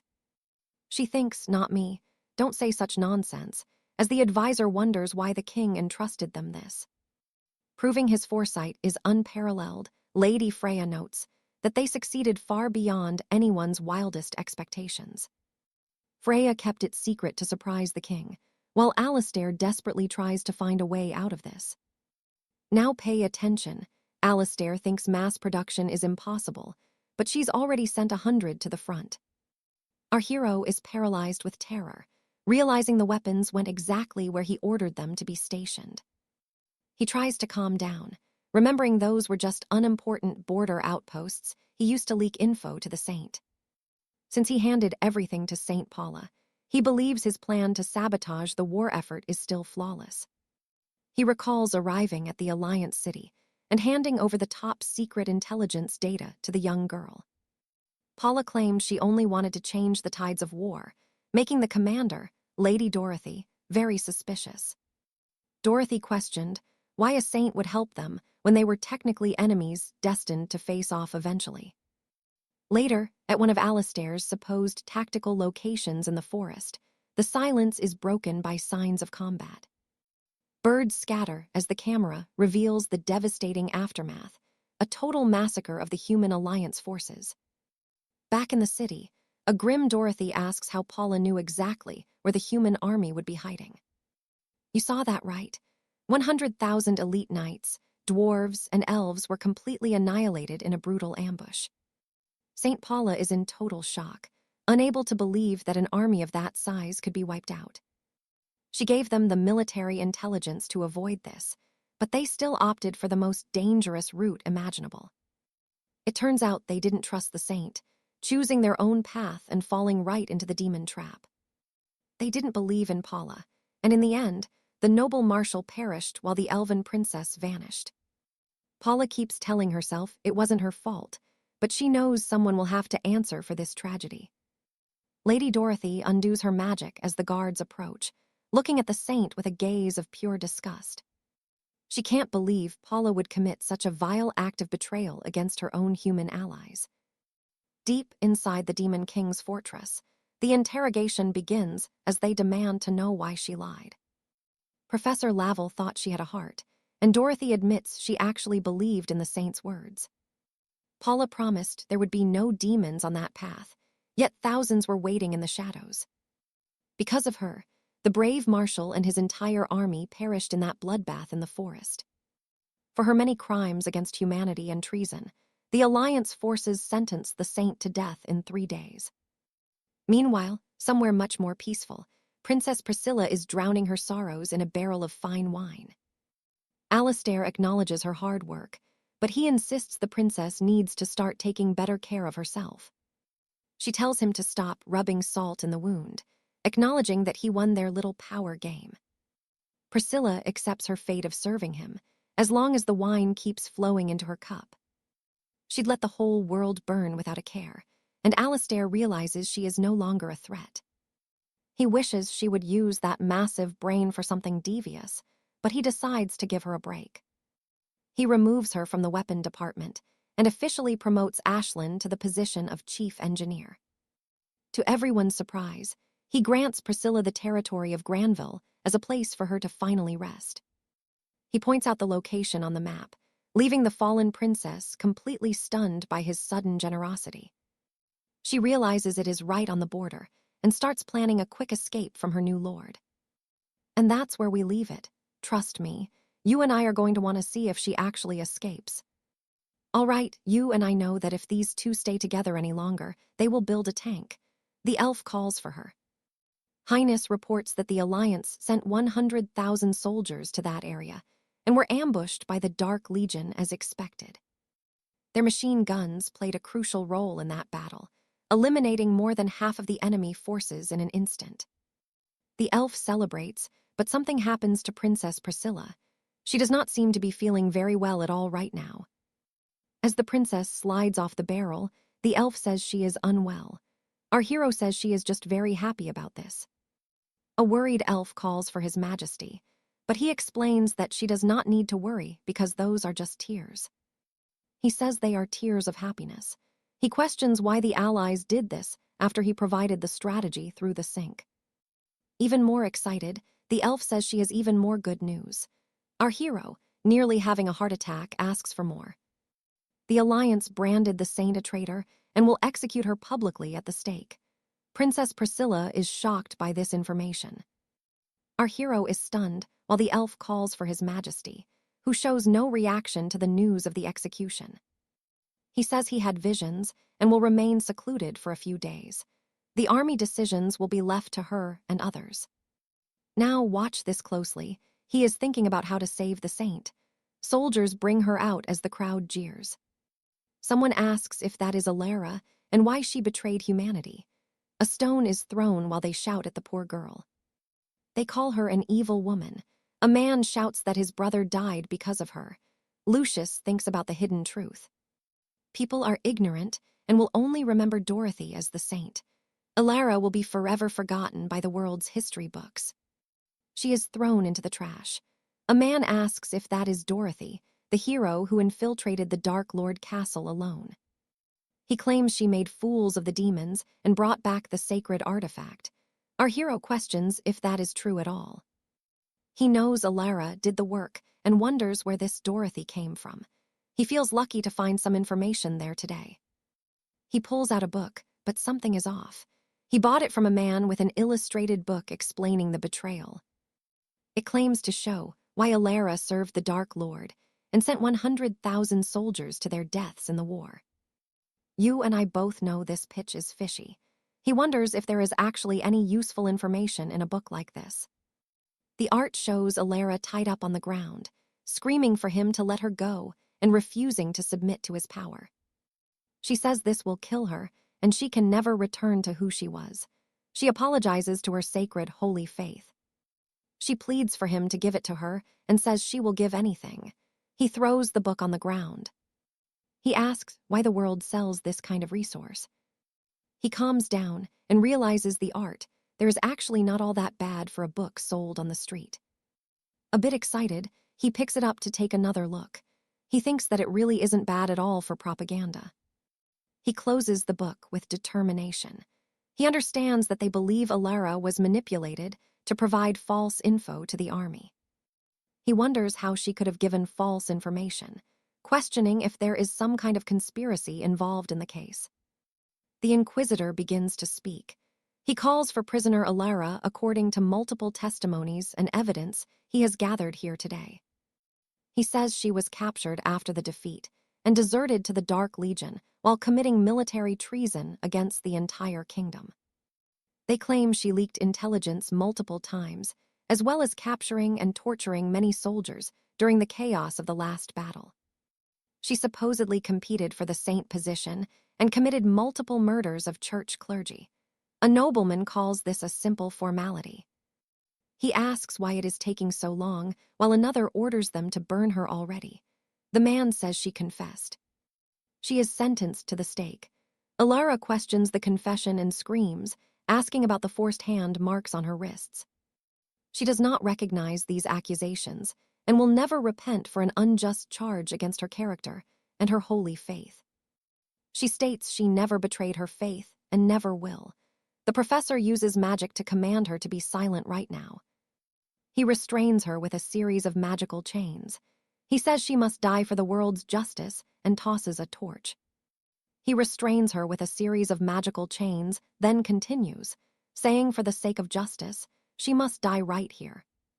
He throws the wood in her direction, while a massive lightning bolt crosses the sky, frightening every single villager in the square. The professor questions why it suddenly started to rain, while people ask if perhaps God does not want her to be burned. The man insists and uses divine arts to cast magical fire at the girl. Then Alara starts to be engulfed in the flames. Our hero thinks this is a farce, and that an investigation would reveal many holes in the case they have made here. But no one cares, while people are being manipulated. The Dark Legion is already at their doorstep during all this internal conflict. And trust me, you and I are about to watch Lucius pull off an epic rescue because he is finally ready to move. Stick with me. You and I are about to see this chaos turn into a total game changer for our hero. A sacred light suddenly cuts through the smoke, signaling a divine revelation that no one saw coming. As the sky glows, the professor is stunned. How can a mere saintess possess such overwhelming divine power? Lady Polly summons Bishop Lowell. He trembles before her, stammering as she asks if he truly understands justice. The bishop stutters that rain is fair because it falls on both the rich and the poor alike. Polly shakes her head. Rain is fair, but not because of who it touches. It is just because. It falls on a world that is not just at all. Suddenly, massive divine energy erupts from the platform. A pillar of fire and holy light descends from the heavens, completely enveloping the young saintess. Polly emerges clad in divine armor with 6 massive angelic wings. She is ready to deliver her final judgment. Now pay attention, because she is about to judge this entire world right before our eyes. Terrified nobles scream as the professor calls her a fallen angel. Polly levels her sword at the bishop. She points and condemns him. Lowell falls into total despair as her power utterly obliterates his existence. Next, she turns her holy blade toward the noble table. They shriek for mercy, claiming there is a mistake. They promise to clear her name so she can remain their saint, but Polly does not even blink. Without a hint of mercy, she declares them guilty and annihilates every single noble where they sit. Her judgment continues. All are guilty, whether they serve the demon king or the corrupt alliance. Everyone who has lived unjustly will face her wrath. She orders the survivors to run and spread the word. She tells them to tremble for their sins and flee her presence in absolute terror of what comes next. To those who were simply deceived by lies, she offers a choice. Those who seek righteousness may stay. A wounded soldier watches in awe as she promises that justice will finally have a home here. Raising her sword to the sky, she vows to establish a literal paradise on Earth right now. From the balcony, Lady Dorth has lost her mind. She screams that she should have been the one chosen. She claims the wings belong to her, but a soldier suddenly strikes her down to carry her to safety. Our hero watches, wondering why she became a goddess when her injuries were not even fatal. She has evolved into a six-winged angel spontaneously. He analyzes her new form with deep concern. She has become a dark angel, a hidden variable that never once appeared in the original game. You and I can see it now. A third force has entered the fray, ready to crush everyone. She can fight the demons, but our hero worries if his own abyssal aura will be detected by her. Polly spots the Dark Knight and thanks him warmly. He tells her that he did not save her. She smiles, explaining that she is not talking about the rescue, but something much deeper. Now she finally understands his words. In the eyes of God, all men are created equal. Every person has the same rights. This truth is the supreme law that will govern her new world. Our hero is stunned by her intensity. She is determined to build a paradise with no social ranks. Guided by him, she will create a land where the poor and noble live as equals at last. Humans, beastmen, and dwarves will live together. There will be no more discrimination in her kingdom. She tells the knight they will overthrow the alliance, and the demons together to rule this new world. She wants him to be the father of this paradise. He wonders if she truly cannot sense his darkness. He suspects she has reached an unlocked state from the game, but those black wings are still a mystery. Polly notices his hesitation and apologizes for being selfish. She knows he must have his own concerns. Before she can pull away, he takes her hand. He bows deeply, offering his full support to her cause. He vows to help her expel the demon army from these lands, fulfilling his duty as her knight. He explains that he must operate from the shadows, using his information network to feed her intelligence. He asks her to trust that he can do more good from another location, and Polly agrees instantly. She tells him his word is more valuable than an army of thousands. She trusts him above all. And that is where we leave it. Trust me, you and I need to see what happens next. All right, you and I are diving into a story where internal wars and mindless deaths forced a princess to change everything. She knows the old ways must die. Later, at the Silver Cathedral, a priest announces they have reached their most vital chamber. They push open the massive double doors and step inside. He explains that this hall holds the life force of every holy knight. Each candle represents a high-ranking member's soul. That one in the center, that is the life of the High Bishop himself. The apprentice asks what happens if a flame dies. The priest says these fires only vanish when a soul ascends to the heavens. But as the young man looks closer, he spots a candle that has already gone cold, a sign of a soul departing. He explains that a fading flame means a life has ended. Suddenly, dozens of candles begin flickering out all at once. The priest screams for the Holy Father. The life forces of their most powerful lords are vanishing before his very eyes. A guard tells him to stay calm, but the priest collapses in prayer. Is this some kind of divine trial from above? Now watch this. Far away at the Shadow Fortress, Captain Frey watches a terrifying aura from the high balcony. She senses a massive surge of magic, the power of a demigod. She wonders if a legendary emperor has finally descended upon this realm. There was no warning. Determined to find the truth, she turns to her guards. She must send a scout to investigate immediately. While she reports to the emperor, chaos erupts in the dwarf kingdom. A lord accuses the princess of selling cannons to demons. He claims those weapons belonged to the noble clan. Did their own royalty betray them? The other lords call it pure slander. The argument turns heated until a heavy mace slams against the stone floor. The sound echoes like thunder through the throne room. King Harold commands the two fools to shut up. He promises a full investigation to uncover the truth behind these demon weapons. The men bow in respect, but the air suddenly grows heavy. A dark pressure begins to crush the very walls of the palace. The ceiling above the king begins to splinter and crack. He senses a wicked aura. Have the ancestors truly abandoned their people? Meanwhile, in the city of Ravenwood, rumors are spreading like wildfire. Has a shadow lord really taken over their quiet town? A boy asks his father how he knows. The man admits it is just hearsay, but says she was an important monster. She was a high-ranking general in the Great War. The boy looks at a flyer saying she is worth 10,000 soldiers. He wonders if she eats human flesh. Suddenly, a scout screams that their new lord has arrived. The crowd freezes in fear. A cheerful voice rings out, greeting her new subjects. She waves politely, telling the citizens it is a pleasure to meet them. Her name is Priscilla, the new lord of Greystone. You saw that too, right? This kid is supposed to be the monster.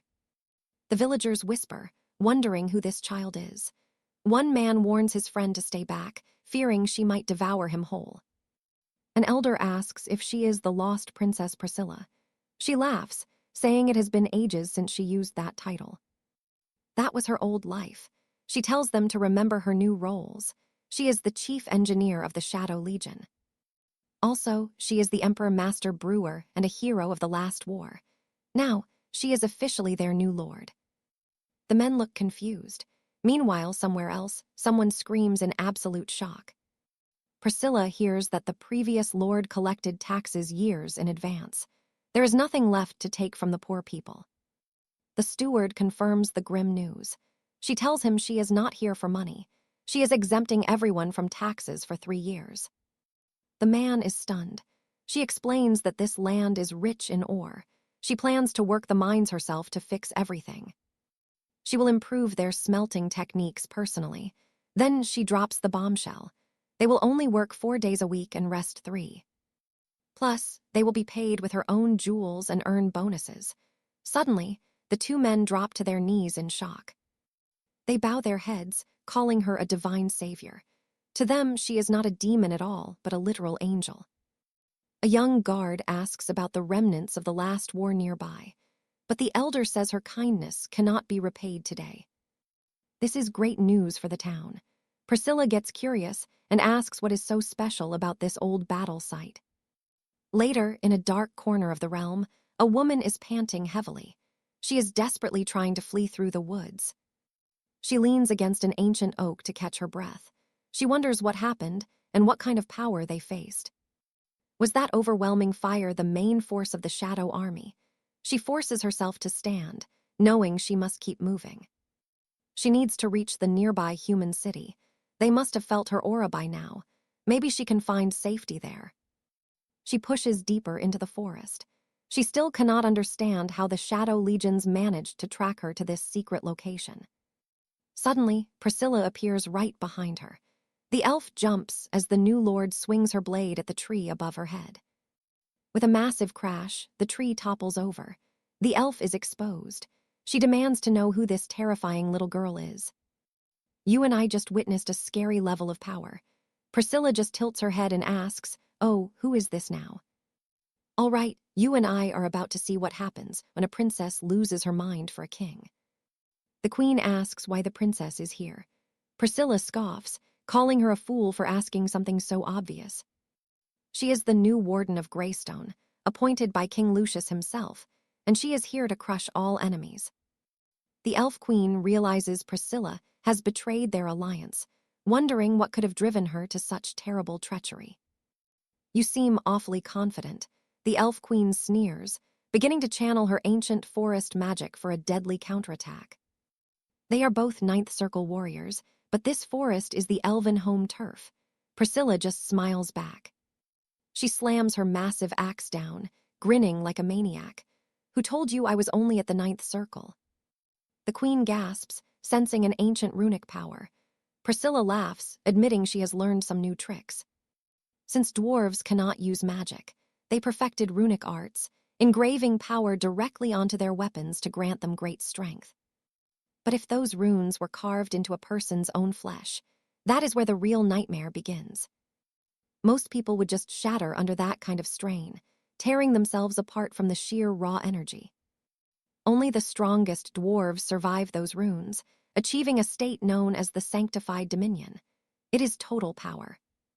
The queen is baffled. Reaching that level should be impossible. Priscilla says it is all thanks to her king.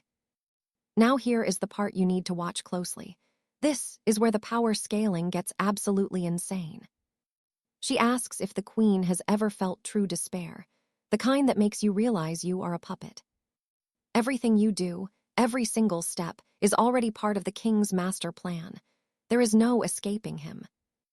You want to fight back, but the invisible threads of fate are already pulling you toward a predetermined end. She has never even seen his full godlike power, but she has lived in absolute terror of it every second. So she chose to stop resisting and go with the flow. In that surrender, she finally found her strength. The queen begs her to return, but Priscilla is done. With this power, she finally has the respect she deserves. She wants the queen to understand the situation clearly, though really, Helene is the one who is totally lost here. But do not worry, Priscilla will not kill her. Rare specimens like elves are far too valuable to waste. Later, in the dark dungeons of the Shadow Throne, an advisor confirms the Grand Coalition is falling apart from within.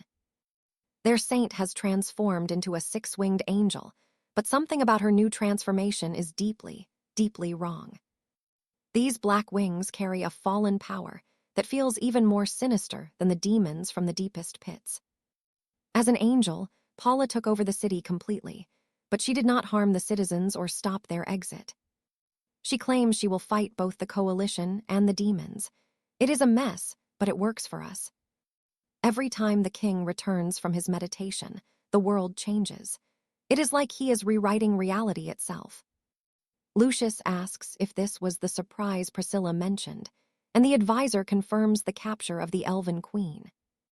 In the next cell, Queen Helene is busy cursing the king's name, swearing a noble elf will never bow. She screams that the coalition will eventually tear him down, even as the blindfold over her eyes starts to slip. She keeps shouting insults, but then she catches her first real glimpse of the man she has been terrified of. Wait, I know what you are thinking. One look at his face and she is already reconsidering. Typical. Helene is one of the twin elven queens, though in the original game lore, her sister was the star. Back then, Helene was just a background character, meant to make her older sister look even more impressive. But in this new reality, she is a major player. As a queen, her fate ripples across the continent. When the demon armies first arrived, they hit elven lands first, putting the brunt of the war on them. If the queen dies, the elves will lose all hope and turn into twisted, dark versions of themselves. At that moment, the stubborn god of this realm would lose all control over the ether realm entirely. That god loves using cheap tricks to kill players, ignoring actual logic just to ensure a miserable game over.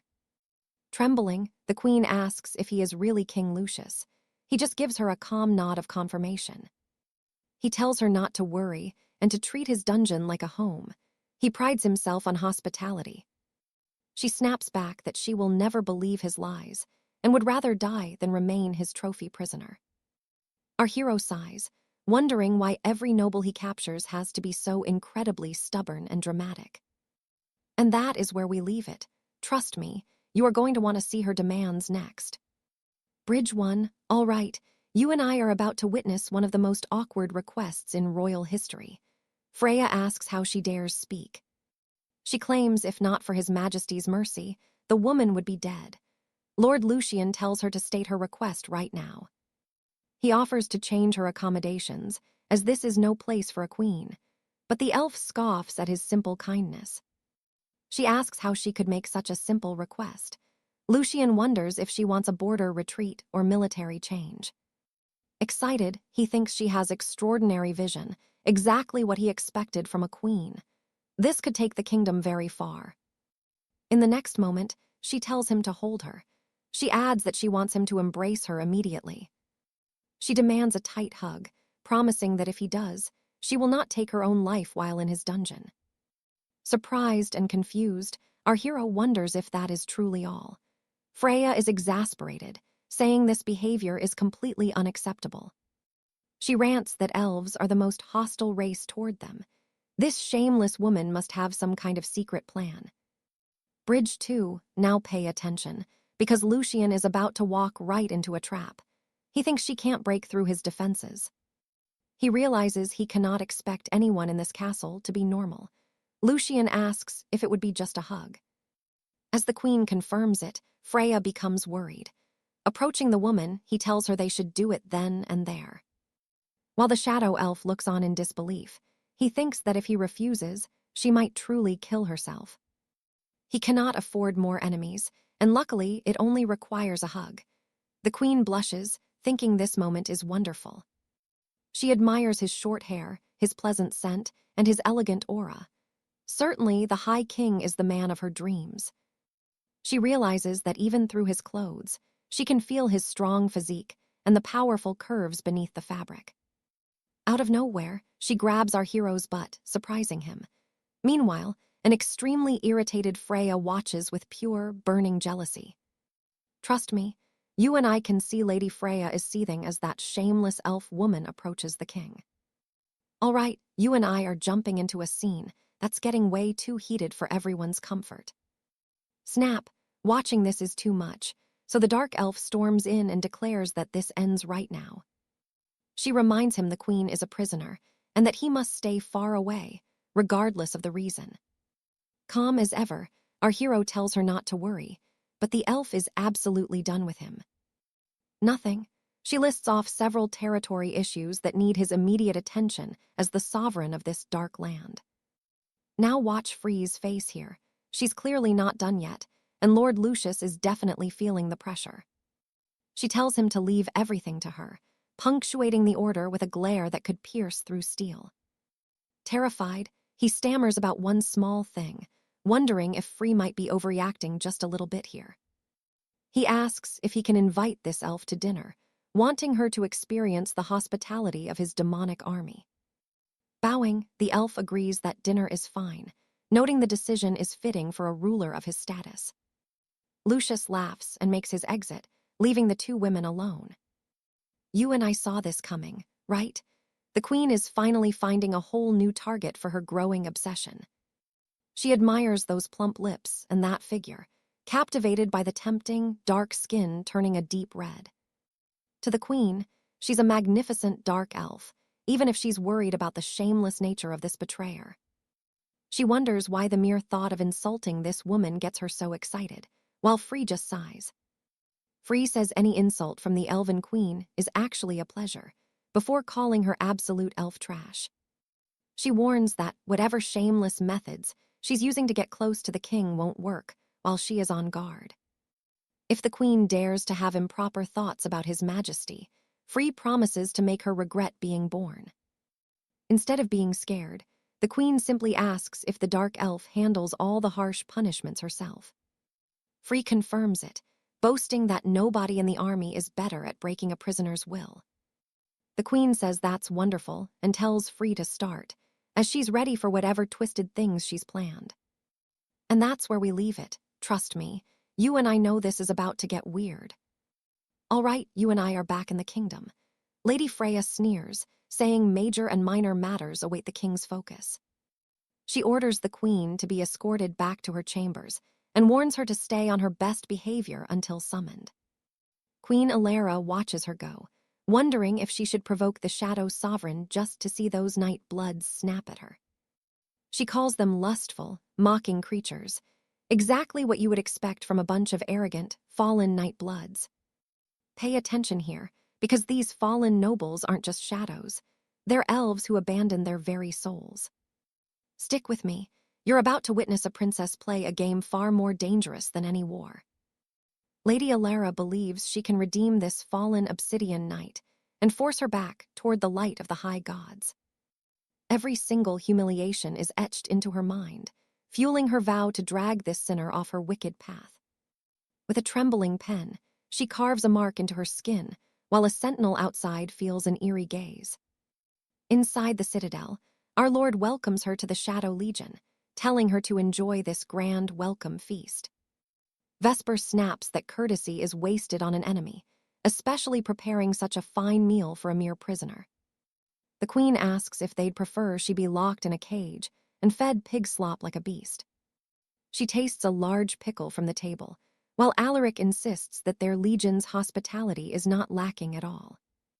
He tells her there is no need to panic, even as 𝒆𝒂𝒏 fumes with irritation over his excessive kindness. Preparing this wasn't hard since it is only fresh greens and fruit, which actually taste quite good to eat. He just wants her to behave, but under the table, the queen begins sliding her foot up his leg. Now pay attention here, because this dinner is about to get a lot more intense than Alaric ever planned. He knows confronting her would only make things worse, so he stays strong and shifts the talk to war.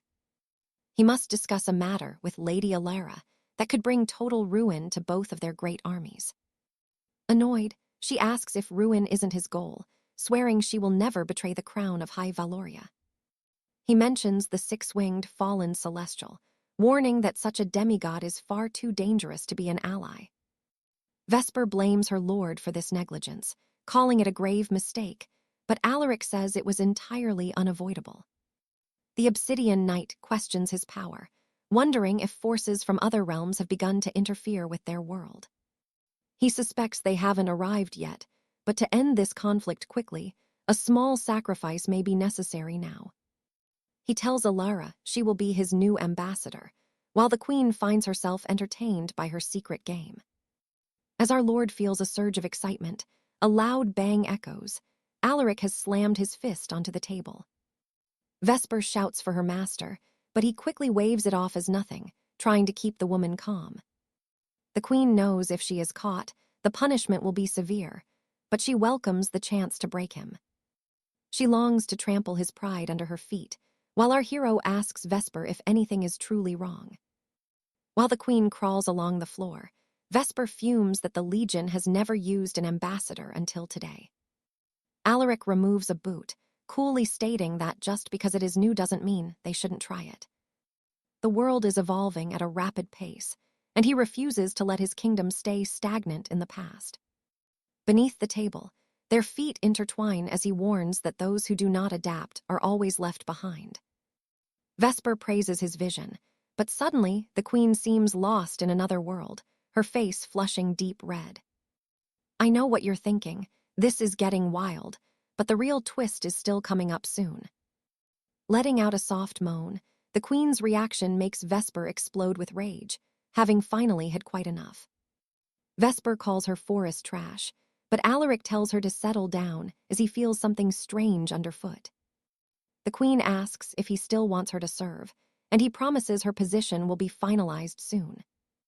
He will release 2 other captive elves to support her, leaving the details of her mission up to her.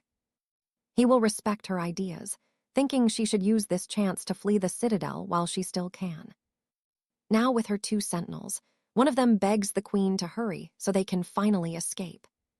She mocks the stupid lord, thinking they can run away while he lets his guard down during her travels.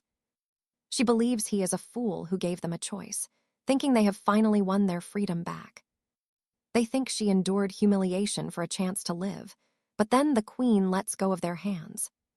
She declares they will not be escaping, leaving her companions stunned and wondering what has gotten into their queen. The girl asks what she means, while the other wonders why they wouldn't flee this dark, terrible place. Shouting, she asks if Alara wants to be a pet, but the queen tells her that escaping is cowardly. Alara explains that while escaping is easy, it is a cowardly act that she simply cannot commit to now. Running away only saves themselves, but staying makes them a thorn in the very heart of the Dark Host. Because as you and I just learned, a queen who stays behind isn't a prisoner, she's a spy. All right, you and I are going to see how Alara saves lives by turning the very weapons used against them into her greatest shield. She warns that if they do not study these tools of war now, they will surely pay for that ignorance with their blood later. The knight embraces Queen Alara, praising her foresight while admitting they were complete fools to ever doubt her vision compared to Duke Helden. The queen is glad they finally see the path ahead, but reminds them they must play their parts perfectly to keep their true mission hidden. One knight hesitates, asking exactly how they should maintain this cover. Ilara explains they must simply look like the hardest workers in the castle. If they slack off, the Dark Sovereign might sense their true intentions. They must look like they are faithfully serving the Legion's foreign interests. Now pay attention here. Ilara picks up a heavy tome, looking her knights in the eyes with a terrifyingly sharp focus. She tells them that average effort is not enough. They need to work harder than any other branch of the Dark King's vast military forces. If others work 10 hours, they must work 16. Ilara is secretly thrilled, thinking about how much she actually loves this intense, obsessive grind. Will this work really pay off? The Queen explains that diplomacy is never just about standing out through simple effort. The alliance is built from many different noble houses and races, all sharing one unshakable belief, that the Dark Legion must be completely destroyed. Those conquered by the Legion harbor a deep, burning hatred. They pray every single night for the Alliance Knights to come and liberate them. Because of this, nobody would ever believe the Legion actually wants peace. To the world, the idea of demons seeking harmony is totally impossible. Their efforts will seem invisible to the public, but the girls swear to work until they drop to prove the Alliance's unmatched efficiency. One promises to handle all ancient scrolls and translations herself. They are suddenly bursting with energy, ready to work straight through the night. They claim they can go until tomorrow morning without a single break. Their passion is burning bright as they dive into the paperwork. The Elven Queen hides a smile, unable to admit she is actually enjoying this new life far too much to ever want to leave. I know what you are thinking. This all seems too good to be true, right? Well, let us see how things get complicated. Later, Lady Freya scoffs at the idea of prisoners suddenly wanting to serve the king. To her, this reeks of a dangerous undercover conspiracy. Her guard, Arya, mentions that Freya has been pacing for an hour straight. It is enough to make anyone watching feel completely dizzy and worn out. Freya snaps back, asking if Arya even knows why she is there. Arya just laughs, wondering how her lady walked for an hour without noticing. Arya explains that since the previous head was promoted, His Highness ordered her to use this time to study and improve her own skills. The girl adds that, while the castle's progress was thanks to Lady Priscilla, she wants to prepare a grand surprise for the sovereign herself. She suggests that if Freya is so worried about the new diplomatic department, she should simply send a spy to watch their every move. Freya smirks, admitting that espionage was already her plan. In fact, she has already summoned someone perfect for the job who is waiting nearby. Suddenly, a swirl of pink magic fills the room. A playful voice asks if they were just discussing her, cutting through the tense atmosphere. A slender leg steps out of a shimmering portal. The voice purrs that she has arrived at the perfect moment to join the fun. The demoness complains about the air outside the underworld being incredibly stifling, as she gracefully pulls herself into the mortal plane. Arya watches in awe as the figure stretches out. It is a succubus, radiating a charm that makes the whole room feel suddenly much warmer. The woman grins, announcing that the legendary succubus has finally arrived. She complains that teleporting between different planes of existence is always such a drain on her beautiful complexion. Lady Freya reminds Iris that this is a military camp, not her home. She needs to show some respect. Iris tells her to relax since the sovereign isn't around. This should be their happy hour, a chance to catch up and enjoy themselves. She leans in close to Freya, asking how long it has been since their academy days. It feels like an eternity since they were students. Iris recalls Freya was always in interrogation, while she was busy brewing love potions in the alchemy labs. With a mischievous glint, she gives Freya's backside a sharp slap, laughing about how long it has been since she contacted her junior.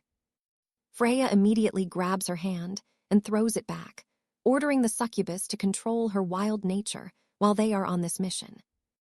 Iris pouts, calling Freya a boring woman who refuses to enjoy the simple pleasures of life like the other dark elves do.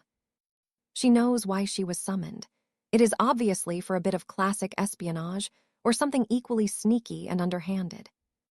She reminds them that the greatest gift of her bloodline is the ability to peel back the layers of anyone's mind with ease. Iris claims her skills are the sharpest in the whole clan, despite not serving a true lord since her graduation hundreds of years ago. Arya asks if she can really read thoughts and reveal the hidden, darker side of everyone she meets. The idea sounds absolutely legendary. Iris confirms this with a smirk, correctly guessing Arya's name and her secret pacifist nature before the guard can even say a word. Arya cuts her off, shocked and confused by how someone so incredibly strange and eccentric ended up in the king's professional army. So what do you and I think? Is this new spy going to be a blessing or a total disaster? We'll see. All right, you and I are joining Lady Freya as she snaps at Isabella to stop peering into her mind.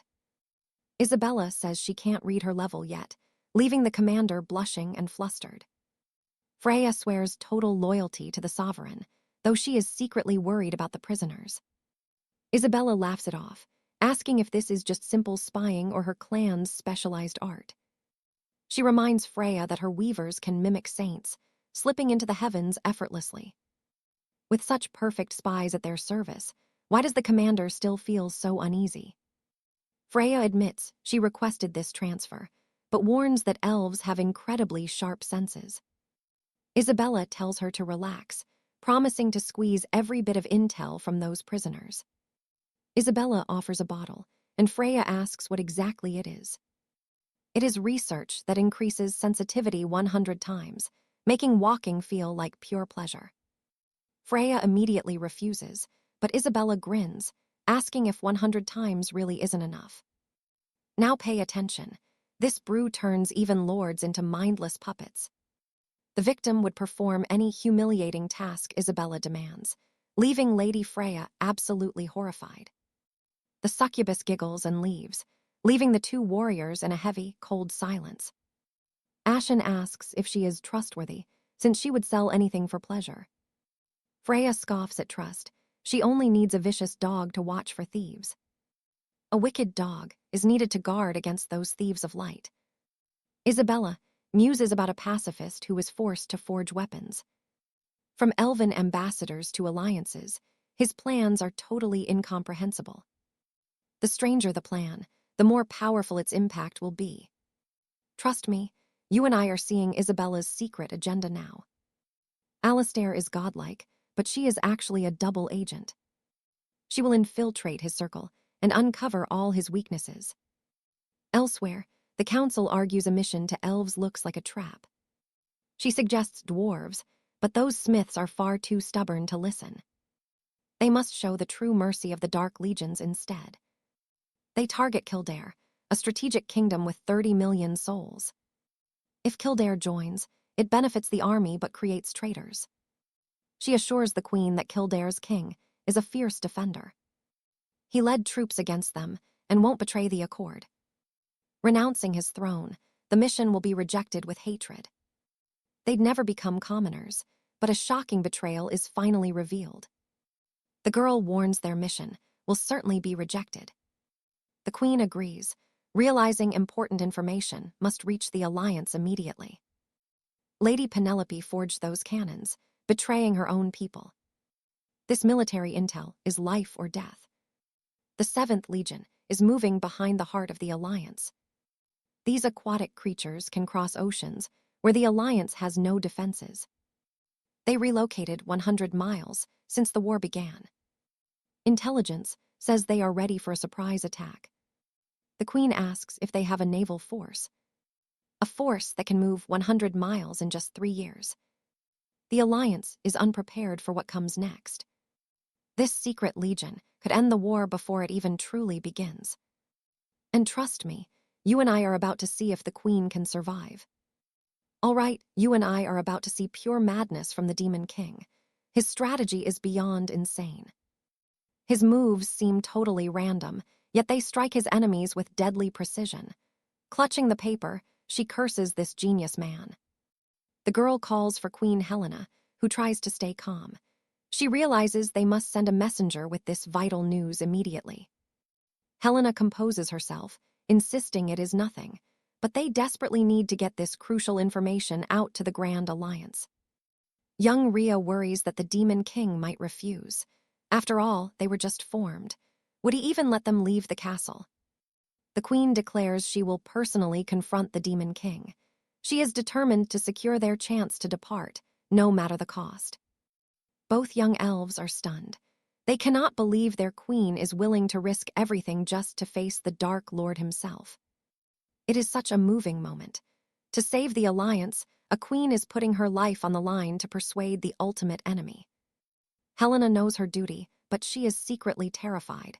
If the Demon King says no, she will use any means necessary to force him. Now pay attention, because this is where the plot thickens. Sometime later, a woman named Ibis arrives at the scene. Greeting the group, Ibis says Lady Freya sent her to help. She announces that from this day forward, they will all be colleagues. The three elves are immediately suspicious. Rhea is convinced this new arrival is just a spy sent by the Demon King to watch them. She thinks the demon has finally stepped up his game. This woman is clearly here to monitor every single move they make. The other elf agrees they must hide the documents. They cannot let Ibis discover their secrets, or the mission is over before it starts. Meanwhile, Queen Helena is lost in thought. Ibis realizes she has walked into a room full of spies and considers herself a wild card. The queen welcomes her and asks about her skills. Ibis claims it is an honor and humbly asks for their guidance while working together. Sitting down, Ibis says she will just observe from the corner for now. But the elves are fuming at this blatant demon super weapon. You and I can feel the tension in this room rising to a breaking point. These elves are absolutely fuming. Ibis knows that if she cannot read their thoughts, being vigilant is useless. As a rival to the main character, she will never betray him. She finds it strange that the queen's mind is a blank slate. Perhaps Helena possesses some legendary artifact that protects her from mental intrusion. Elven treasures are famous for a reason, but Ibis doesn't care. All she senses are cold thoughts directed at her, and she hopes for chaos. While writing, the queen is actually distracted. She thinks this woman is a real problem because she is just too perfect and enchanting. Blushing, she wonders if all demon women are this seductive. She finds Ibis marvelous, even imagining the woman in a much more scandalous way. That afternoon at the castle, the main character Lucius gazes out his massive window. He realizes his coffee is finished as the light hits him. He asks his saintly servant for another cup. Annoyed, she pouts, questioning if her only purpose now is serving him simple drinks all day. Lucius sits there, cup in hand, lost in thought. He had already sent her away once and still feels unaccustomed to her presence. He tells himself this is just an illusion. She only ever caused him trouble, so why does he feel like having her back is good? Suddenly, a guard announces that Ambassador Helena has something urgent. Lucius tells her to enter, and she presents their first official mission. A secret listener stands outside, catching every word. Lucius is impressed by their efficiency, wondering if they already have a solid plan ready. Helena promises they won't disappoint him since he trusted them. Lucius is skeptical, questioning if this is truly a professional diplomatic strategy or not. The queen loves the expression on his face. This is exactly what she wanted. Lucius knows these plans were made by desperate prisoners. They chose the kingdom of Baronia, which raises serious doubts. Helena is blushing, excited to finally confront him directly and win him over. She could use force, or maybe just reason with him. She wants him to see this as an excellent plan and accept it willingly. Suddenly, Lucius snaps his fingers and approves it immediately. The queen is stunned, asking if he is truly sure about this risky move. Lucius remembers this kingdom from the original game. The old king there was a total nightmare to deal with, even for the best players. He suspects the elves just want an excuse to escape the castle. He tells her he is certain and that no better plan exists. And that's where we leave it for now. Trust me, you and I are going to love what happens next. Doubts will arise, but blushing with excitement, She imagines confronting him directly to force his hand right then and there.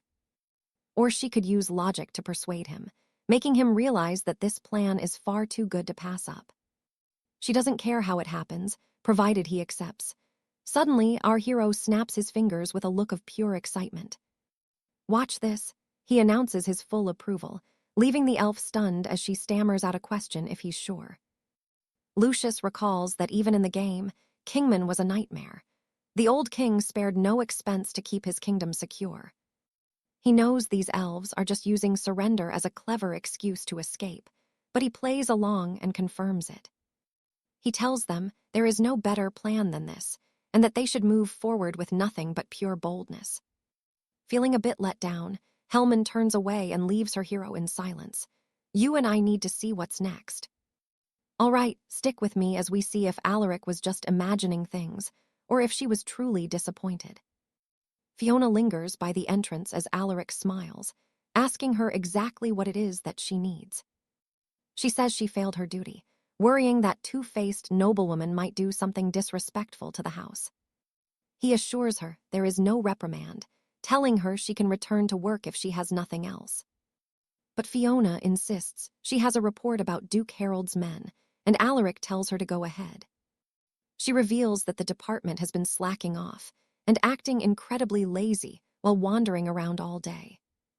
Alaric is secretly pleased, believing Harold's department had actually been working hard late into the quiet night. Excitedly, she explains that the spies she sent to supervise them detected some very strange and unusual anomalies. She adds that if the whole Shadow Legion worked like this, the Overlord's plan would soon belong to him. Suddenly, our hero is devastated and accidentally tears the plan, thinking this whole situation is far too terrifying. Pay attention now. Even if this plan looks weak, Alaric senses there is something far darker hidden within it. His luck is unreliable, and he realizes there are far too many dangerous lessons for him to learn. Suddenly, he tells Fiona he's had another vision and needs a break while she takes over the command. The elf questions this move, but Alaric knows he must go while he still has the chance now.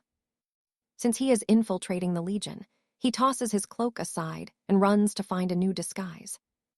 Later, at the diplomacy camp, 3 massive beastmen sit around a fire discussing their first mission together. The bear man says he doesn't see the need for this, preferring to just take over the entire kingdom. Another agrees, complaining that the local humans are ugly and have no attractive muscles or beastly horns. The bull man says when the war is over, he just wants to go home and get married. He turns to Alaric and asks who he is, noting that his face looks very unfamiliar to them. He asks why his art style is so different, and our hero responds with a very nervous smile.